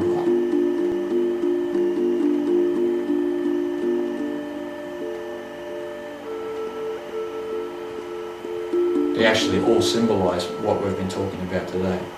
And that's only just to name a few. And then we come to numerology. Very interesting subject, especially for one who delves into Chaldean numerology. But there is many different systems. Now we can look at 666. How does this reflect our own inner nature? Now, I have no problem with any of these symbols or these numbers because I choose to see them differently. But what the energy is behind that, that's what we're talking about today. What do they symbolize within your own nature? And this is why if you were to see 666 a lot, it does not mean you're possessed or anything like that. What 666 symbolizes is the demons, once again, within your own psychological state, your own consciousness. As you are traveling through your consciousness, you are beginning to see these numbers a lot. A lot of people who are traveling within and understand that begin to see these. It doesn't mean you're possessed by no means. 322, once again, the demons within your mind. Even if you distort these three numbers here, you still get 666. It's the same numbers. Now I know it's associated to a skull of bones, but we're talking about the energy behind the number and what it represents within your consciousness. It represents, once again, the demons within your mind. And then we come to one that is very well publicized within the collective consciousness, and that's 9/11. We see 9/11 everywhere. Even since that day in 2001, it has been within the human consciousness at a great level since that time. Now, it is used within a lot of countries as the emergency number, as that number that you depend on. Now, what is it referring to? Who are we depending on? What does it refer to by that? But first we need to understand the energy of the number. When you see 9, 9 is actually a stepping stone to something, the last step to something. And then 11 is the vision of whatever that is, the vision of that. Now, the energy behind this number is represented with the number that is missing, 10. 10 is missing. Now, what does 10 symbolize? It symbolizes the great principle, the absolute, God, whatever you want to call it. That's what it represents. So in numerology, as you step into that state, then you begin to see through the eyes of the principle of God, a direct knowing and a direct connection. That's what it symbolizes. But with it missing like this, It symbolizes your dependence on something in the shadows. That's what it represents within yourself. It's something you've given away. And the ones who use this are in a belief of apotheosis. And apotheosis means the elevation or exaltation of a person to the rank of a god. That's what 9/11 symbolizes. Apotheosis, the skipping of that principle, seeing through the eyes of the ego and not the self, and continuing a world of illusion and separation. Then we come to 11:11.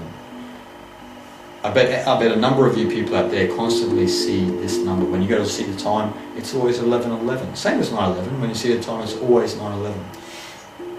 And 11:11 usually means it's a gateway. It's a gateway to something else. It's the beginning of a new chapter, a gateway. And we use this number a lot, especially those in the Masonic orders use 11:11 a lot.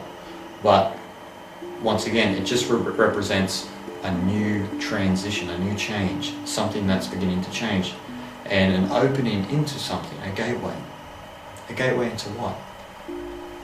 Now we come to the path to the crown.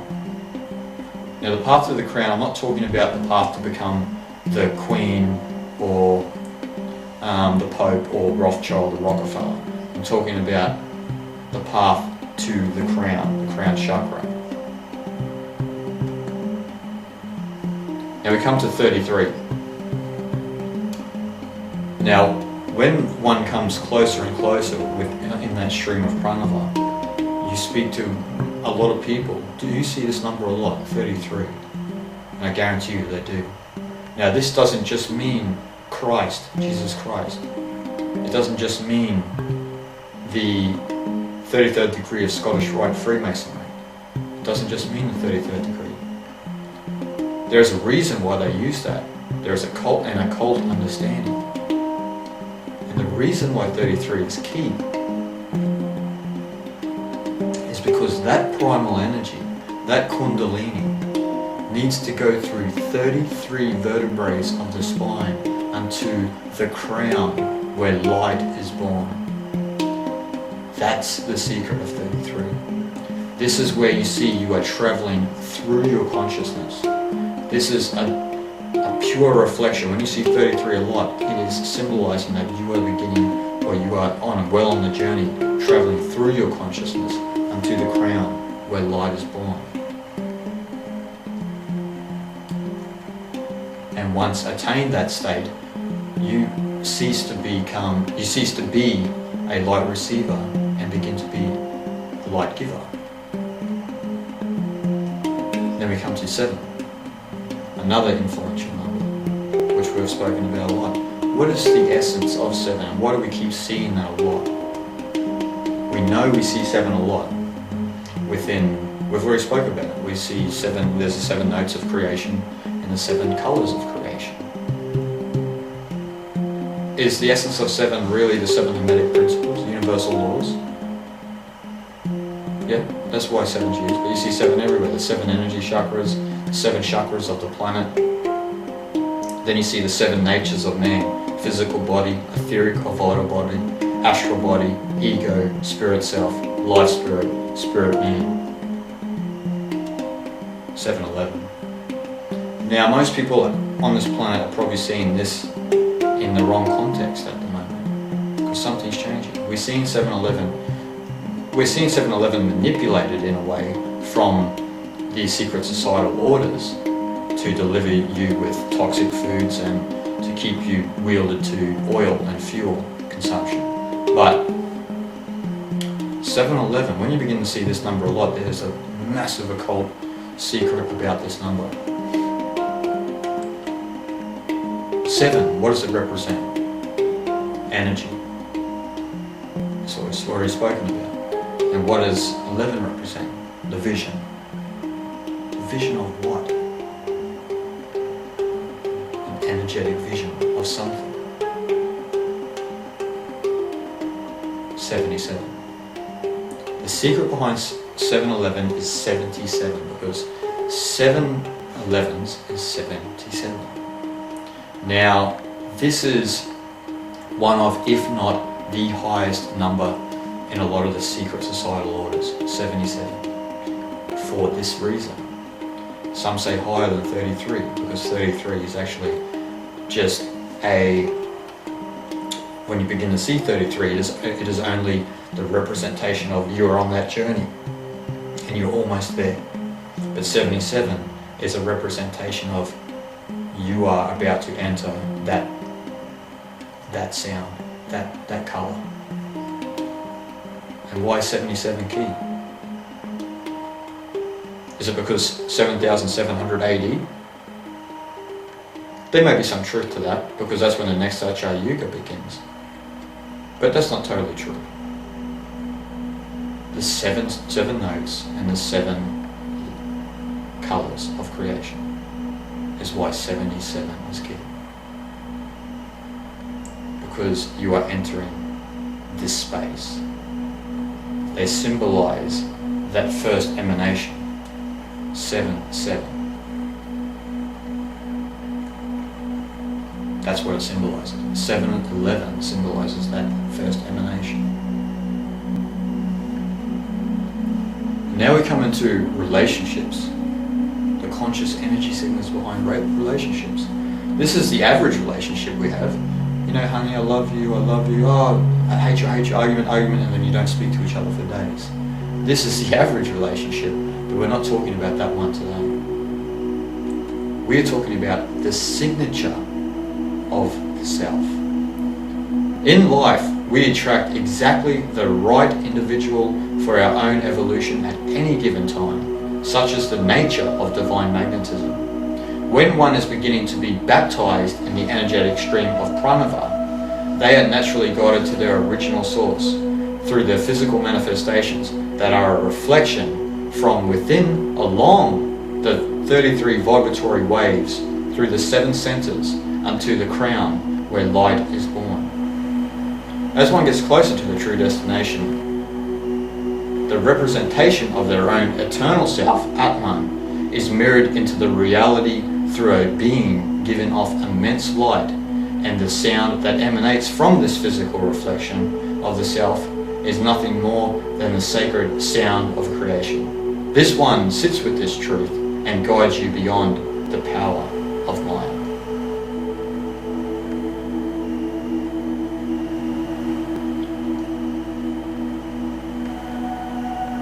So we are talking about the physical representation of another human being which reflects yourself, but only comes into your life at a specific moment. An ancient analogy is when the student is ready, the teacher will appear. Once again, the deep dark secret of the within and the without, the reflection in the reality that you see. So we come to a relationship that is not truthfully understood on the planet these days, the guru and the disciple. Now, in life, usually what happens is reality is one's guru until the guru appears, and then those ones who do see can guide you beyond the limitations of Maya. But how do we see this best represented? This relationship of the mirror of the self coming into existence. We can look at the Kriya Yogic chain first of all to see evidence of this. You see in the middle Mahavata Babaji, who was just a yogi in the Ganges, and no one knew his name. They gave him that name actually. No one knew his name, but he would come down sometimes and would speak to the people. No one really knew where he lived, and his student became to his right Laharisi Maharishi, and then Laharisi Maharishi then passed on the knowledge to Swami Shri Yukta Swa, and then Swami Shri Yukta Swa passed the knowledge on to Paramahansa Yogananda, who most people are familiar with in the West, and then his knowledge was passed on to Swami Shri Yogi Sacham, who resides in Allahabad present day. This is how the guru and the disciple chain works. This is what you call a self line, not an Illuminati bloodline. They're working beyond this realm. They're not attached to the manifestations of noise, the physical and the egoic sides of our life. And then we come to one that's a bit more closer to our present day, and it's the Advaita chain, the Advaita Vedanta chain. Advaita actually means non-duality, to see through non-dual eyes, or see through God's eyes, or Brahman's eyes. Now you see in the top there, this individual, his name is Sri Ramana Maharishi, and he was the great sage of Arunachala in Tiruvannamalai in South India. And at 16, he had that inward feeling, that inward calling of the self, and knew that nothing should stop him from attaining true freedom, which is part of what we're talking about today, true freedom. And then once he became that sage, well, he didn't have to become that sage, it just happened. And then when he was at the foothills of Arunachala, he never advertised to become a guru or a sage. He just sat there. He entered into the light. He went through the 33 steps into the crown. And then naturally, how divine magnetism works, people from all over the planet were naturally drawn to Arunachala for some reason to go and visit this man that they'd never even heard of. Such is the nature of divine magnetism. But the interesting thing about this chain is another lovely man from up in North India, in Lucknow, Sri Papaji, discovered Sri Ramana Maharishi and then delivered to him the teachings, and he went through his own process and became the master. And once again, the interesting thing is with the self lines is that from Sri Papaji in the 90s, his disciple was a man known as Sri Muji. And Sri Muji is a man from Jamaica who lived most of his life in England. And such is the nature of the self. It is boundless. It is not within the city, it is not within a country, it's universal. And when one seeks to enter into what the self may be, then yes, the master will appear. And this is the interesting part of the whole chain. From South India to North to Jamaica. It's amazing. And the amazing thing between Sri Papaji and Sri Muji is, as Sri Muji was stepping closer and closer into the light, his master not instructed him, but just said to him to contemplate. If you seek to be one with truth, you must completely disappear. Now think about that.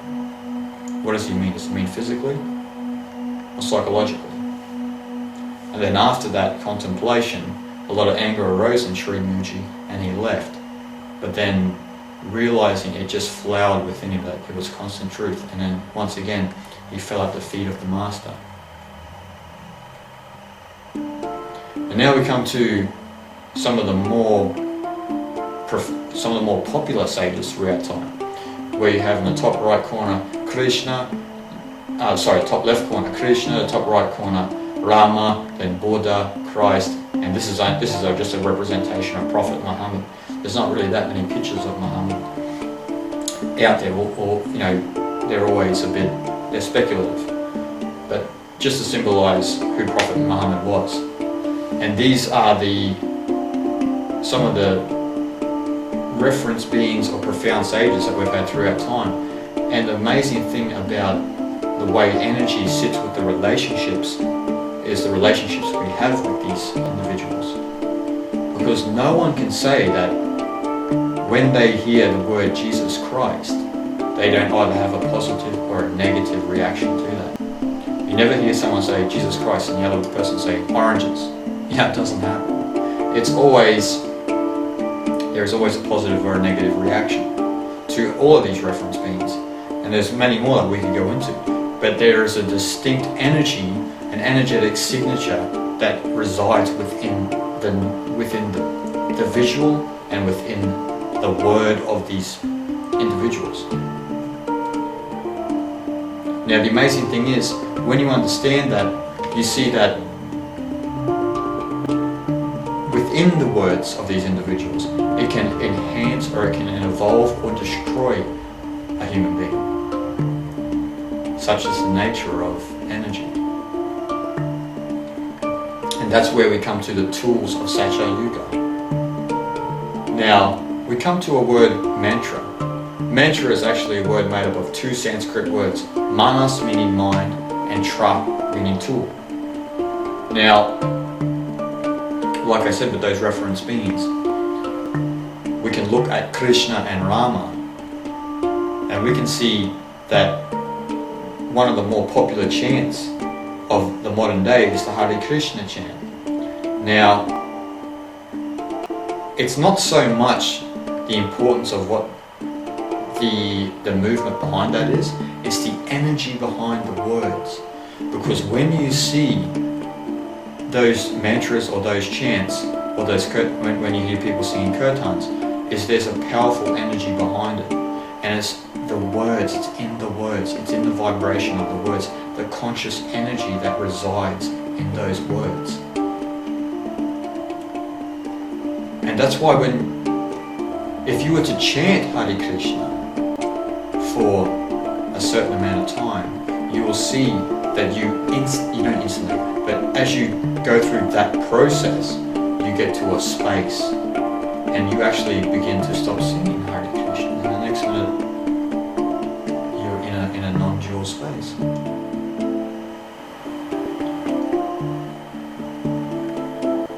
It's not something that you need to practice these chants. You can just Hare Krishna, Krishna Krishna, Hare Hare, Hare Rama, Rama Rama, Hare Hare. You can just constantly just keep going like that. And then if you do it with your eyes closed, you will hit that space.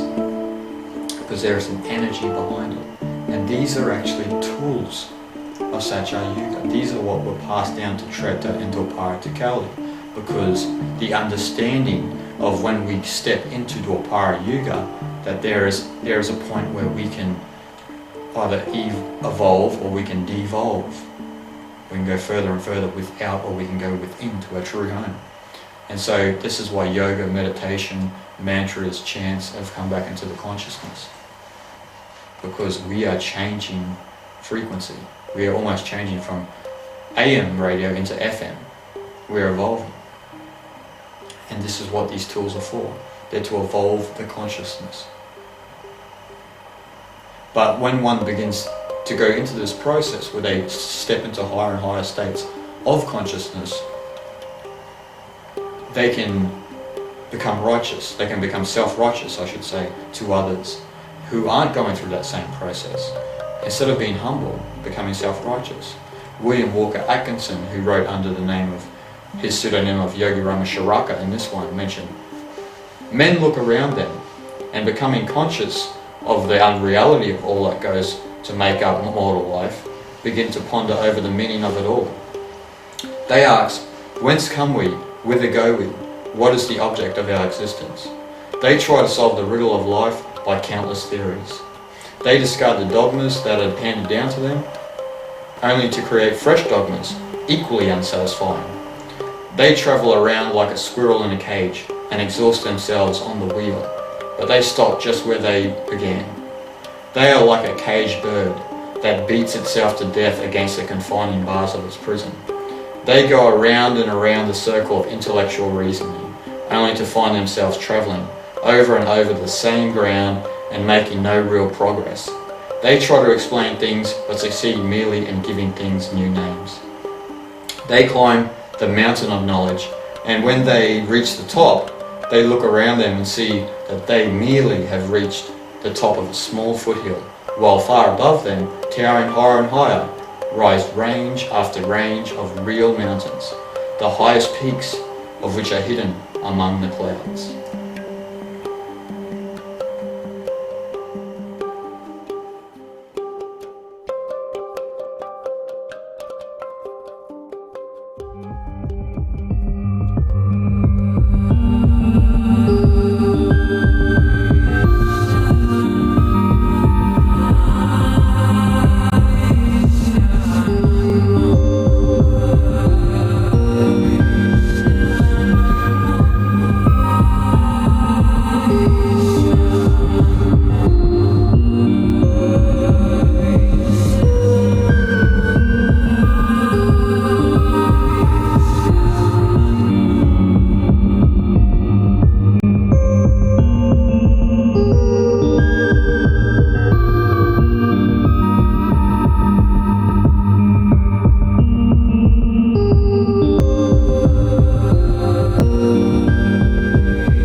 Chapter 7, the final chapter, the sacred axiom, a space of unknown familiarity. Alan Watts. Nothing is what brings something into focus. And this nothingness, symbolized by the crystal, is your own eyeball, your own consciousness, and the clear space in which all the stars have freedom to be seen. Nothingness. The contemplations of nothingness. What is nothing? What is the abyss of nothing? In science, we cannot rationalize what nothing is because we believe everything should be something. Now, as you are entering more and more into this space, people begin to consciously feel that actually in nothing there is something. And actually, when you think about it, everything comes from nothing. You can't have something without nothing. You can't have, like what Alan Watts said, you can't have all of the stars without the space between the stars, the nothingness between the stars. We cannot have this presentation without the space between you and I. Where would we be if that space wasn't there? Would we be the same thing? Just think about when we see a cup. When we see a cup, what is useful in the cup? Is it the cup itself? Or is it the space within the cup? Is it the nothingness within the cup? What's useful? When you have a home, what's useful? Is it the walls of your home? Or is it the space where you live? Is that what you value?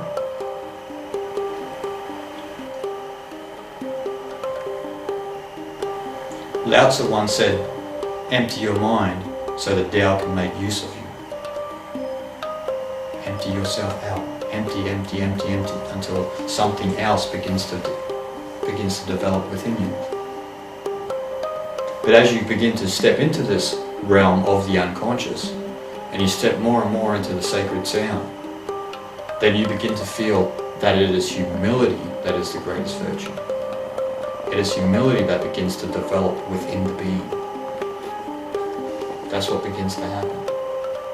Because, and what the problem in the developed world is we believe humility is weakness, not strength. We think physical strength, macho-ness, is strength. This is wrong. It's not strength. That's a reflection of your own inner weakness. Once again, dividing yourself from the all. It's humility that's where strength is. Let's have a look at this reflected into nature. What is the most humble force in nature? It's water. Now, water is the lowest line of all forces of nature. Yet, what is the most powerful force of nature? It's water. It could consume all land. The ocean could have a massive tidal wave and could end civilization like that. It's water. So if water is a reflection of us, then it's humility that is strength. And when you begin to step more and more into that sacred sound, you know humility is strength. You know humility is strength. Not just practicing it out of egotistical ignorance. Now the next thing I'm going to show you is a little short 5-minute clip, and it's ironically it's of a television show in Korea called Korea's Got Talent. But what I want you to see in this film clip, first of all, when the contestant of this show says that he is a manual worker, when the judges and the crowd laugh at him, they are actually laughing at him, because in Korea it is not that it's frowned upon, but it is believed when you're a tradesman or a carpenter or a plumber, etc., you're sort of a lower class in society. Whereas if you wear a suit and you work in the city, that's sort of the higher class. People respect more. So when you hear the judges and the crowd laughing at him, they are laughing at him. But what I want you to see is when the sacred sound of creation begins to emanate from that being, from his humble nature, watch what happens to the crowd, the contestants. Watch them being humbled from that strength. They begin there. You see them cease to live from illusion in this instant through humility. This is an example of how humility works. And just keep an eye on the judge's eyes when the light begins to be transmitted through their eyes. Watch the transformation of energy. 유난히 평범해 보이는 한 청년이 다음을 준비하고 있습니다. 저는 22살 최성봉이라고 합니다. 제가 좀 되게 어두운 데에 계속 살았거든요. 지금도 여기에 도전한 것도 너무 막 마음이 좀 되게 무겁고 좀 많이 그런데 남들처럼 그 사람처럼 되고 싶어서 노래는 못하지만 그래도 부를 때만큼은 그래도 좀 내가 아닌 다른 사람이 되는 기분 그런 것 같아요.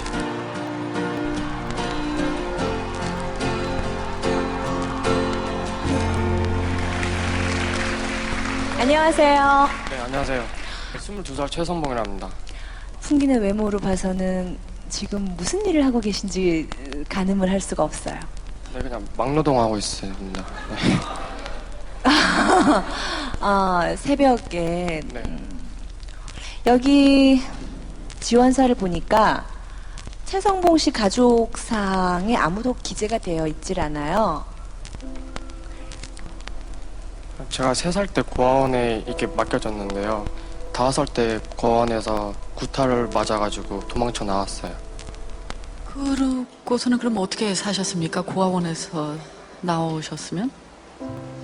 5살 때부터 그냥 껌 같은 거 팔면서 바카스나 이런 거 팔면서 그냥 뭐 그렇게 생활을 했고요. 10년 정도. 누군가와 같이 생활을 했나요? 아니요, 혼자. 혼자 5살 때부터. 네.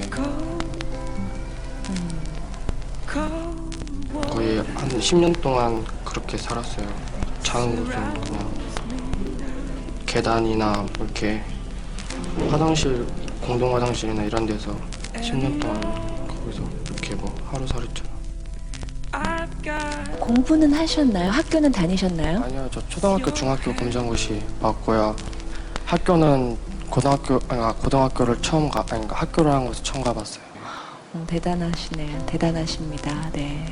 오늘 노래를 보여주실 건가요? 네. 아, 평소에 노래를 즐겨 부르셨나요? 그냥 즐겨 부른다기보다는 하루살이처럼 계속 살았다가 처음으로 좋아했던 게 음악이어서 많이 부르진 못해도 되게 좋게 봐요. 좋아해요. 네. 노래 들어볼게요.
그냥 최성봉 씨를 너무 안아주고 싶어요.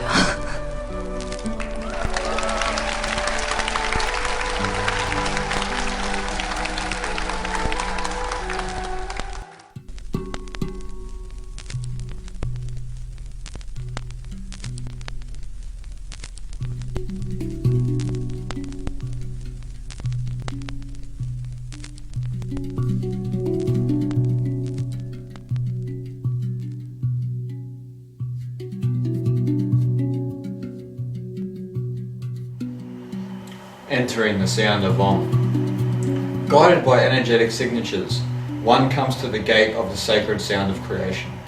Upon entering the sound of Om, one finds that the birth of existence is a space so subtle that it is beyond the intellect of the mind. The space within Om is analogous to humans contemplating what nothing is.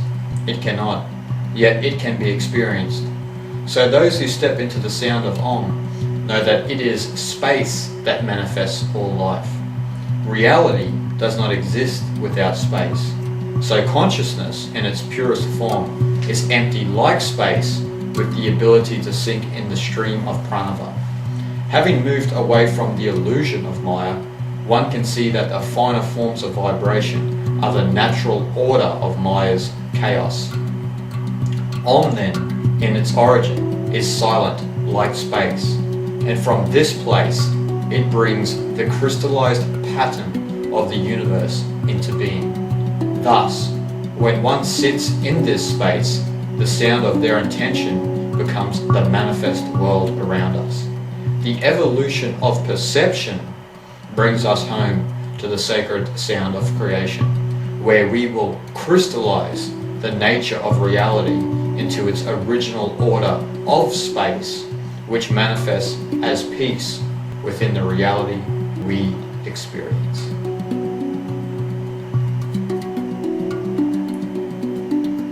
This is Han Yeni's work in cymatics. Now, cymatics is basically where Hans Yeni was a scientist who put sand on metal plates and had sound frequency emanating through those plates. And what would happen was, when he would turn the frequency up higher and higher and higher, the patterns of the sand would begin to crystallize more and more and more. And then what would happen was, as he increased the frequency of the sound became non-perceptible to the human ear, but the pattern on the plate was crystallized in a sacred geometrical pattern. Remember what Samael Envoyeur said earlier on, that which is not perceptible to the ear. If you guys remember that. Now this is what we're speaking about, the manifestation of silence, becoming that being. And from that humility, it actually crystallizes the pattern of reality itself, without going into the streets and fighting the bankers or corporations, but becoming that individual, evolving the individual self. And we see this again, this is Han Yeni's work in the top left corner with the sand crystallizing the pattern. But we also see this, a reflection of this from cymatics in the crop circle phenomenon, which is amazing. We see the language that is being spoken to us is a language of geometrical crystallization.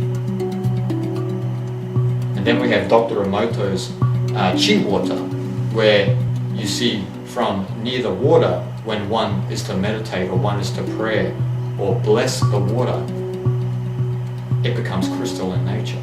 That middle picture, that little one you see there is, you are sick, I'm going to kill you. And that's what the water looks like. So the way the consciousness works is, in that manifestation of silence, it crystallizes the nature once you are entering into that sound, becoming that humble individual, evolving your own individual self. This is also reflected into the yugas, because you have Satya Yuga and then we descend down to Treta Dupara. So you have a very an order and then a chaos. There is a constant in and out breath, but there is a crystallization as we are ascending higher and higher, we are crystallizing the pattern as we are taking our steps, even though it's still a long way off to Treta Yuga. So with all this said, tune into reality. What reality really is. Not just what you believe is happening outside of yourself. Tune more into what's happening in here, the reality in here. And take a back seat. And I don't mean take a back seat as in a passive way and just let people run all over you, but take a back seat, a humble back seat in your own being, and see what happens outside of yourself. See if that reflection from within yourself is not reflected outside of yourself. Because, and get into the dance, best symbolized by Shiva in many manifestations.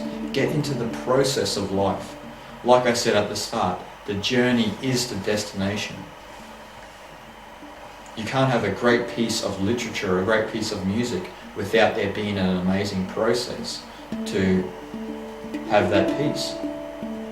What's more important, the piece or the evolution of the process? So get into the dance of your own existence, of your own life, because we are evolving.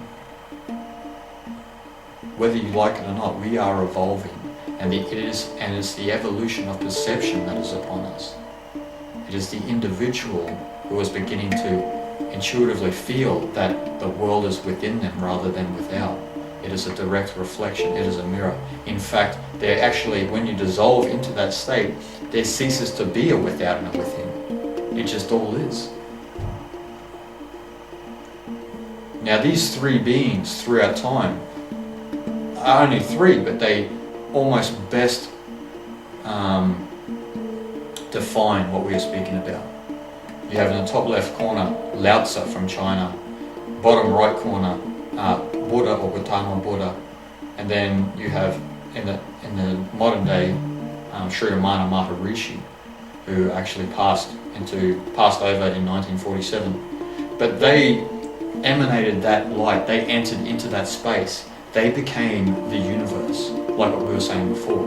They were one with the Creator, they were one with the Self. And being in that state helped much more than fighting the banking structure. They taught people about their own true nature. Now the amazing thing is about Sri Ramana Maharishi is, at that young age when he left, he didn't speak for 10 to 12 years, maybe even a little bit longer, some people believe, but he never spoke a word. Because he delved straight into what was within and knew that what is without is literally just a reflection. We can see this in a three-pronged process where you have Isha, which is actually a return. Isha is actually a Sanskrit word which is a return to that source.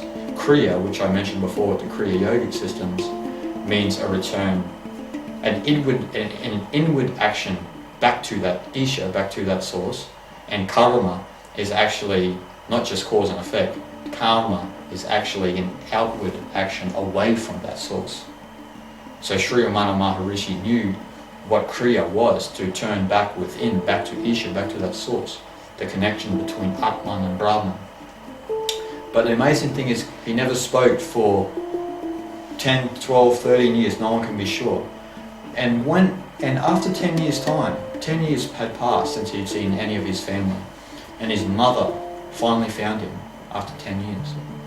And then she pleaded with him to speak and begged him to explain why he left. And he wrote this on a little piece of paper. The ordainer controls the fate of souls in accordance with their prarabdha karma. Prarabdha karma means personal karma. Whatever is destined not to happen will not happen, try as you may. Whatever is destined to happen will happen. Do what you may to prevent it. This is certain. The best course, therefore, is to remain silent. You will either feel this note or not feel it. But when you feel it, you will know that it has profound truth within it. And the amazing thing is, his mother left that day very angry, very dissatisfied with the experience. But the amazing thing about this is, after years and years, guess who became Sri Ramana Maharishi's disciple? His mother. So once again, age of the human being, the human vessel, the human energetic instrument doesn't imply wisdom. Wisdom is eternal. The self is eternal. Now, throughout this talk I've mentioned a lot about the Tao Te Ching and getting into that process. Now, what happens from this flowered state, what one needs to understand, when I mentioned before to empty the mind out and let the Tao make use of you, what that actually means is once you are empty, a word which is not well known in modern day is dharma, and dharma means actually mental virtue from that space. Because when you get into the sync of that process, when you look into the mystery of your own existence, that's when dharma is born. That's when your true life purpose will come into existence. And that's when you will begin to not only evolve yourself, but begin to help others and understand your relationship between the natural world, others, and self. So now we are entering a space of unknown familiarity. Unknown because for centuries, for millennia, we have let the ego get in the way, and we have forgot about what is our own. And that's why I say familiar, because it is our natural state. So now we're going to look through the eyes of the avadut. Now an avadut is the same as a jivan mukta in Sanskrit. A jivan mukta is actually someone who was liberated while alive. An avadut is similar, liberated while alive, seeing through pure eyes, and travels the earth as if they are one with the earth. That's what an avadut is.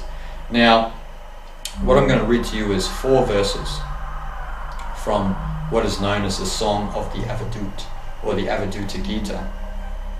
Now, these were utterings written down by a sage named Dattatreya.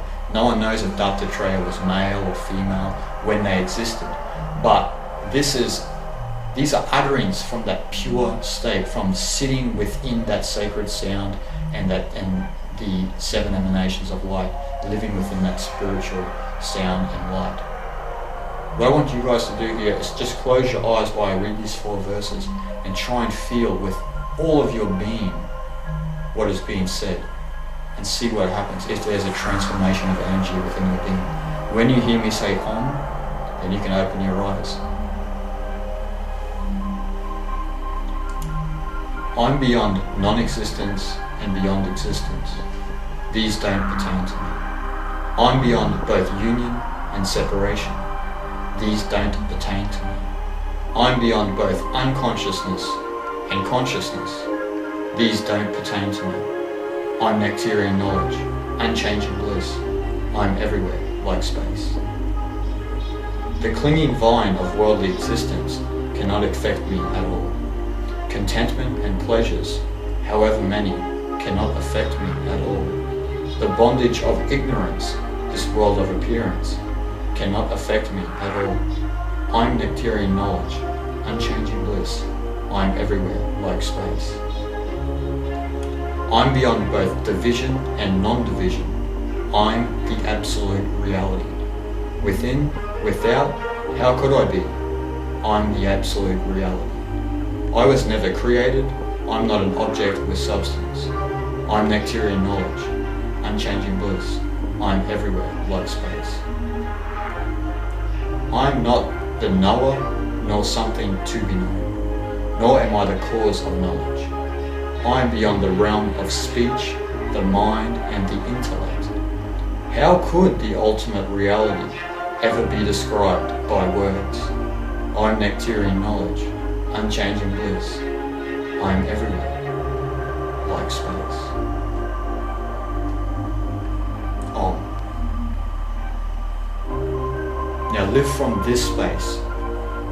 Live from humility, because this is our natural state.